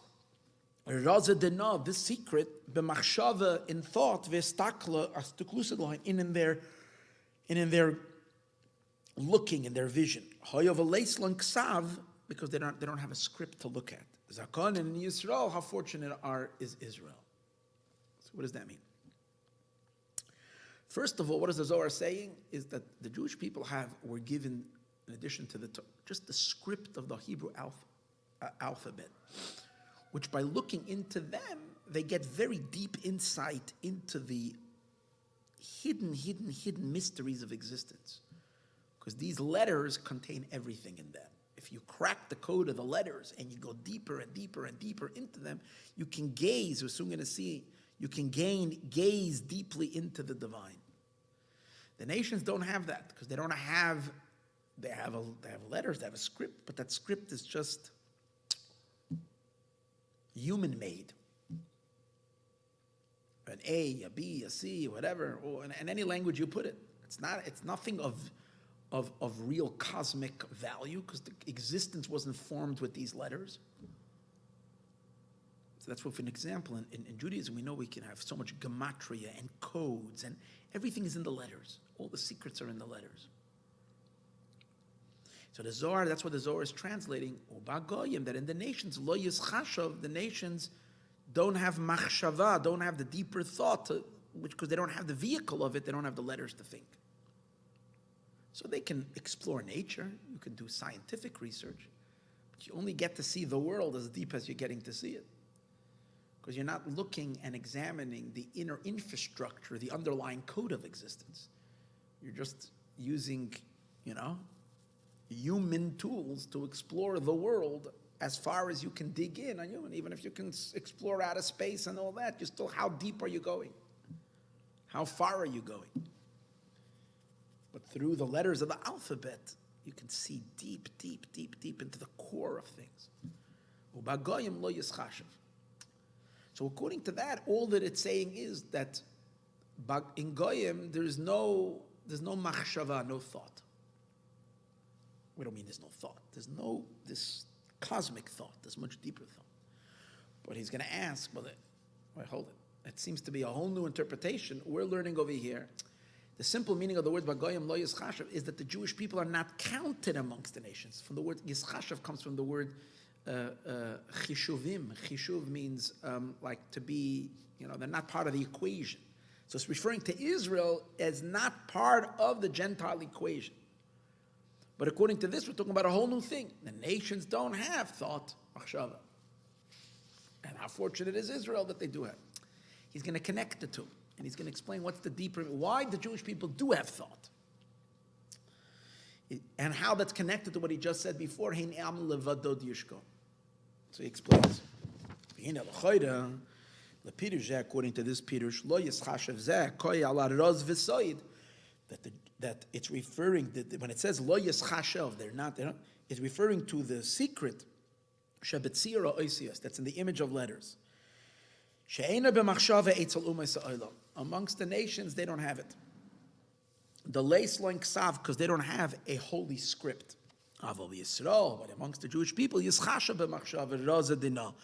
the Jewish people, they can think the secret. That is in Oisius. In their thought. And I was just looking, all you see is the letters, but when you have a deeper understanding, you can gaze into the letters. But in truth, the simple meaning of this verse doesn't seem to be indicating that. It's speaking in the praise of Israel, that they're not calculated, they're not in the equation amongst the nations of the world. It's a nation that sits alone, like we spoke earlier. In the beginning of the Maimer, we said that the Jewish people sit alone and they're not assimilated in the nations. Like we said earlier. What's the idea of letters over here? To take it out from its simple meaning, that it's saying yischashav means thought. They don't have in their thought and in their vision is the secret of the letters. How does this fit in here? What does it mean? The idea is, says the Alter Rebbe, it is continuation to what I just said. What did we explain Levadad? Levadad, we're saying, is that there is a yichud, there is a unification, that Yaakov, Israel, because they are Levadad, because they are so sublimely rooted in the Mochin, in the Chachma and the Bina, and in the Das, that's that's utterly above existence, above even a source for existence, for creation. It's for that reason that they're able to take down the energy into the vessels, into the containers. The other meaning of Badad, Bid Dalid Dalid, to bring it down into the two Dalids, the higher Dalid and the lower Dalid. And now he's saying, what does that mean? Once we channel God's energy, the infinite light of God, and all the way up to the abstraction of the Areinu Sof, all the way down into the letters, then when you're looking at the letters, you're not just seeing a letter, you're seeing the letter. The letter is just a container, and through the container you can gaze on the higher infinite levels of the divine. Because we channel the Areinu Sof into the letters, and the letters are not just empty containers. Because Yaakov does the yichud as a result of all of our mitzvot and yichudim that we do, unifications that we do, in which we channel the lights through the Eser Sfirot, through the 10 Sfirot, through all the world, into the letters. Once the letters are filled with this energy, you can look at the letter and see the energy. You're not just looking at the letter. You're looking way past the letters. That's what he's explaining. With perfect unity, Bereisha in the head, Vegiza and in the branch, or in the root. Which allows for the Zeid Ampin to also unify Gam B'Leah v'Rachel. Because he's unified above with his father and mother, he can also come down and unify with Leah and Rachel, like we spoke earlier. She'em Beis Dalsin the Badad, which are the two Dalids of the word Badad Keniskliel. That's why he goes and he continues to explain the end of the verse. Amongst the nations, he is not counted about the secret of the letters. Because in the nations of the world, there is no revelation of the letters. These holy letters, these higher letters, these divine letters, that come into being. Where do these letters come from? God has something to say because God is excited about something. So the letter is being formed because of something that's personally exciting God, an emotion. Beyichud ha'elyon, the ze'er anpin of the supernal unity of the ze'er anpin, Biurei of Rachel, in Leah and Rachel, which we said before is the containers. Which creates divine thought. Like it says, my thoughts are not your thoughts. So we're talking about divine thought, but divine thought is rich because it contains divine emotions in it. Which is called Leah, and then the letters of divine speech, Shanikra Rachel, that's called Rachel Kidu as it is known. And therefore every single letter, from these letters, it's not just a letter, it's a channel, it's an expression, it's a divine expression, mamish, literally, hanimshach, which is flowing and being drawn, ma'atzmus oirin soif, from the essence of the infinite one, shebemidoisav, that is, which the infinite light is contained in God's emotions, chagas, chesed, gevurah, teferes, right, kindness, severity, and teferes, shenikra, which is called a ze'er anpin, shemisyachid, which is still unified, as we spoke earlier, bereisha, with chachma, which is the head, vegiza, and the root, which is bina, which they are completely they're above the world and completely embedded still or unified with the Orein Sof, with the infinite light. And therefore the flow of energy that flows through this whole channel goes all the way into the letters. This is the Vadad, as we said, a canal. And that's why he says amongst the nations that doesn't exist. Because the Jewish people, Islam Ksav, we have a Ksav. And these letters are vibrant. They're saturated. They have a ksav and they have a lashon shem tzir chav beis oisius, which is the image of these 22 letters. Me Aleph at Tav, from the letter Aleph to the letter Tav. Shu klolos oisius shem machshava, which are first they exist as letters of thought, because in thought there's also the same letters. It's just in thought, and then they're not physical, but the same letters. V'dibra elyon, and then exist in the supernal speech. Hanikra alma deskasya, v'alma desgalia, which are called the concealed world and the revealed world. The concealed world are the letters of thought, and the revealed world is the letter of speech, because just like we see in a human, that our thoughts are concealed from others and our speech is revealed. The Leah and Rachel, and these are the two levels of Leah and Rachel. Ubechol ois. So basically what he's really saying is when you're looking at Rachel, when you're looking at Rachel, you can see Leah, and by looking at Leah and Rachel, you can see even deeper. You can see Yaakov, you can see their husband. And then through Yaakov, you can see Yitzchak and Rivka, which is father and mother. I mean, you can go higher through it, all the way up to the Orein Soif. And in every letter, and in every letter, you can look very deep into the image and the tziyuk the kayaz the way it should be. Through the letters, we can behold not just the letter, but also what's contained within the letter. Also, the higher lights, the Abba ve'ima of Chachma and Bina, Shebe Ze'er Anpin, that's in the Ze'er Anpin. Because the root of these letters, Nimshachem al Yedei Yichud Zah, because it's all the letters are coming about through the flow of the emotions of the Ze'er Anpin. Al derech mashal oisius hamachshava, like the thoughts, the letters of thought, v'hadibur and speech, sheboin that are coming midei shebelev, is because the emotions are excited, as we spoke earlier, and that's whatever your emotions are excited about, that's what you're thinking about, that's what you're talking ki yedua. V'agam sha'oisius alalu atzmam, and even though the letters themselves are far inferior to the emotions, they're only an image, they're only a fixed entity. Bilvad lagaba atzmas oiros, compared to the essence of the lights, the Eser spheres of the 10 spheres, the Ze'er Anpin, the Abba, the Ima of the Ze'er Anpin, a father and mother, which that is still like unified with the Orein Soif. The letters are already fixed and therefore more detached. They're already a mohus, a substance, and a separated existence from the essence. Just like in a human being, your speech is not you, it's something you produce. Like the letters of thought, v'adibur, and speech. But by a person, you can't say you are your words. You spoke these words, but not you are the words.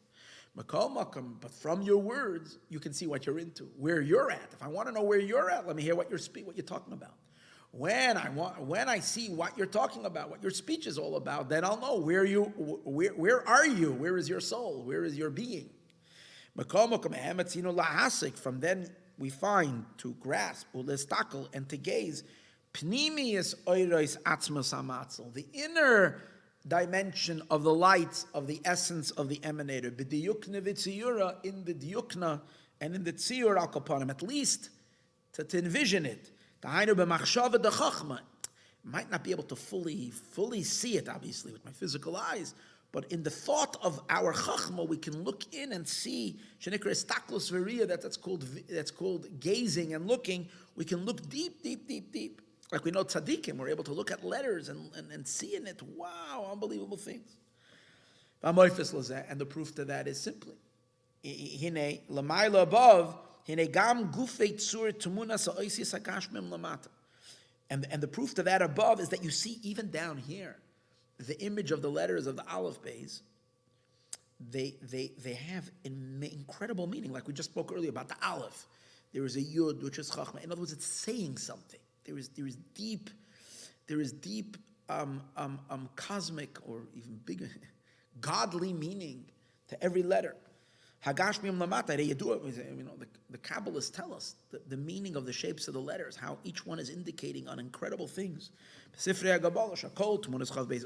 All the image of the 22 letters, Biksav, as is written, kol ois v'ois, every letter, moide, the shape and form of the letter is indicating al b'chenes tziyur amshacha, on the form of the flow, v'shefa or elyon, and the influence of the supernal light, in a specific designated way.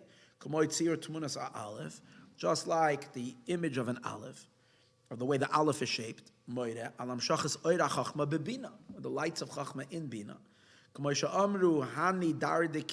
Like the children said, Aleph Beis, when on the word Aleph Beis, they explained, Aleph Bina, teach Bina. Aleph is Chachma, and Bina is Bina. And then they said Gimel Dalis, they gave reason for it. What's the Gimel Dalit? Gemoil Dalim, take care of the poor. And spiritually it means that. Gimel and the Dal. Gimel, as we're going to see later in the Meimer, is going to talk about Gimel. Gimel is the Yesod that goes Dal into Malchus. And the shape of them, as we soon going to explain, the shape of the Gimel, just like we just we spoke about the shape of the Dalit and the shape of the letter Hey. And we spoke about the right, and the Aleph. And there's a specific meaning to a gimel. Every letter has its. In many places in Zohar, it's explained incredible secrets. Incredible secrets that are hidden and concealed in the form of the letter. That's what we know in the laws of writing a Torah. If you make a letter a tiny bit off, it invalidates the Torah because it has to be perfectly. Because from the root, from where they're excavated from above, Leah and Rachel, that they're rooted, they're rooted in the head and in the root, which is Chachma and Bina, Al Ken Yisrael. Therefore, the Jewish people, the Jewish people whose souls are rooted in the Ze'er Anpin, canal. Islang Ksav. They have a letter, a script, Veloshan, and a language. Shenelam Behem, which encoded in them is Kol Oir V'Shefa Elyon, all the lights and all the higher influence. B'mshachas Pradas Miyuchedes, in the individual flows, specified. And therefore you can examine the letters, and as a result of that, see even deeper than the letters, in the image and in the form, the chol ois of every letter, in the vision and in the gazing and in the of the Jewish man or woman who's looking into these letters. Because there is a supernal unity of the Ze'er Anpin with the letters. That it brings the lights of the Orein Sof into the letters. And now by looking at the letters, you can see it. Aval b'goyim lo yischasha, but it doesn't work for the nations.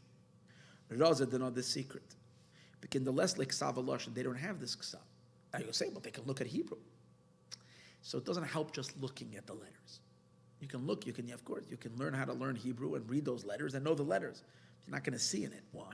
Because your soul has to be rooted in the Ze'er Anpin, in order to be able to see into these letters. Because they're not rooted b'yichud elyon, the Ze'er Anpin, in this unity where the Ze'er Anpin, where the cosmic flow of energy flows into the letters. The Chasei sages say, because where does this unity take place? This unity takes place in the word of Echad. The Aleph, which is the Ze'er Anpin, unifies with the Daled, which is the source of the letters. And that's within the unity. But regarding the nations, it says that God separated them from the unity. So they exist from there and in the outside. And therefore they don't have a sense in this connection. So he separated them from that unity. The Zohar says, hevel hema, because it is vanity, ma'aseh tatuyim, inconsequential. Simply the way the Mefarshim learn it means, because their language and writing is not of substantial consequence, of substance of the divine. It's just, okay, you decided you need to differentiate, create different alphabets, you made this shape or that shape. So there were those who made these letters, but it doesn't come to the Hebrew letters. But he's saying even deeper than that. He's explaining also on a soul level. Because the Jewish souls are rooted in the divine speech, and even deeper than that, into the divine emotion. The 70 ministering angels, the source of the 70 nations, are rooted not in the letters. Their place of energy, where they derive energy from, is in the cracks that are between the letters. When a person talks, imagine someone is giving a speech. And let's say it's a very, very, very, very intelligent talk. It's a big scientist who's teaching some really, really cool ideas. And you have a whole class of people, and they're all writing down and taking notes, and they're hearing gems of gems. Mind-blowing ideas. And there's someone over there who doesn't understand the language, not hearing. He's only monitoring the breath. And he is deriving his whatever from the teacher, just the breath, not of the words, but the breath that's in between the words. That's also, the teacher is emanating, he's giving breath. So there is the breath that goes in to create the words, and those who are able to receive the words, they're receiving the words with the breath that's in them. That's like we would say the primary reason he's breathing this breath is to say this speech.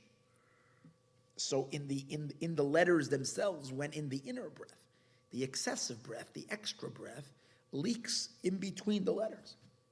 And from that leakage in between the letters, imagine someone that's there just receiving these little breaths that are not even contained. The breathing that comes in between the sentences, in between the words. It's a very external type of an energy compared to the richness of the communication of what's being communicated. So that's what he's saying. The communication to the souls of Israel is through the letters, and the letters are being understood. They're being channeled. The 70 ministering angels are receiving just hevel. Hevel means the plain breath, but the breath that's not part of the message, it's in the cracks. Obviously not that it should stay that way, so that Israel, the Jewish people, can later, through the work in this world, enlighten, elevate, and bring the rest of humanity into the letters themselves. But that's part of the process. It's only from the external breath. Between the tzirufim. That's why they don't really have a connection essentially to these letters. And that's why they can read those letters and just not get it. Dibre elyon, it's basically what he's saying, it's a soul thing. It's a soul thing. Shebein tziruf pirush hashar shamrak. Take a look at the Jewish people when we learn Torah. There's so much, like in every nuance in Torah has so much explanation, depth, halacha, midrash, haggadah. And then take Bible study. Okay, it's human interpretation. And it's lacking all of this. People, and that's why people that see the rich interpretation that Judaism has, they'll dismiss it because there's a certain level of envy. And they'll say, oh, it's the rabbis. The rabbis made up all the stuff. The rabbis made up all the stuff. This is not biblical. We have the Bible. They have all this rabbinic, Talmudic stuff. No. The Talmud and the rabbis, the Midrash and all this were able to crack the letters open and get all the nuances in those letters. And the Jewish soul senses that, feels that, connects to that. Because they're rooted in this, and they're receiving from the letters and from the message communicated in the letters. But if you're just getting from the cracks around the letters, then you're reading it like a dry document without the inner, incredible, godly light that's in it.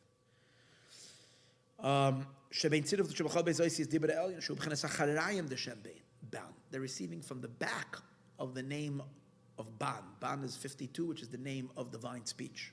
Like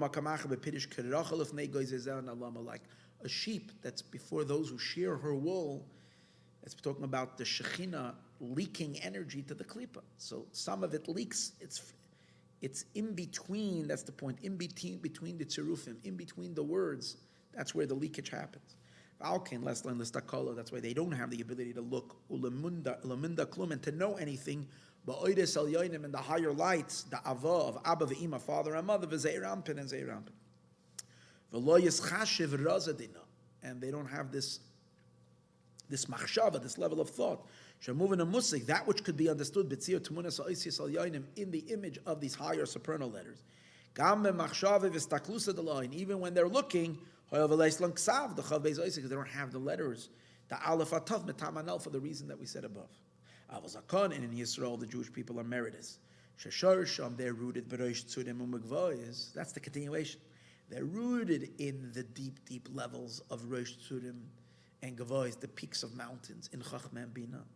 And more than that, they carry that down. They carry down those lights into Malchus, into speech, into the two Dalids. And therefore, when you look at the Dalids, even from our creative perspective, when we're already down here in this world, we can still look through the letters and uncover the divine. With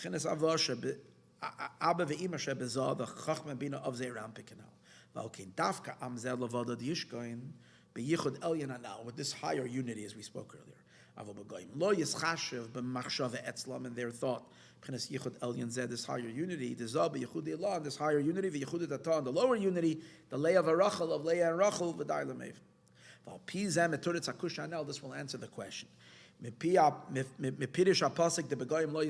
Zohar seems to be giving a whole new pirish that you don't have machshava.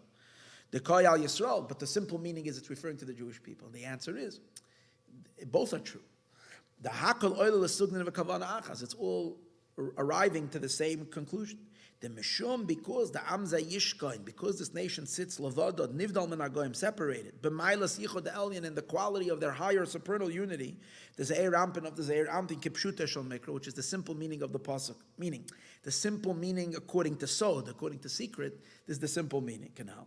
Okay, Gam Ze'al Pirush, that's why we also have the other Pirush, Emes. Another, the Begoyim Lo Yischashav, they don't have the concept of Machshava, of letters, of being able to look at letters. Soid Asagas, the secret of grasping, Oiros El Yoinim, the supernal lights, Shaba Oisiyos, that's in the letters, Keniska Le'el, as we mentioned earlier, V'dai Lamev. Till here we were learning this week, and Be'ez Hashem next week, we have one more page and a half, which means really three sides, and we're going to finish this mimer, which altogether is going to be a 5-week course on the birth of Moshiach, birthing of godliness. Down here into this world. Awesome.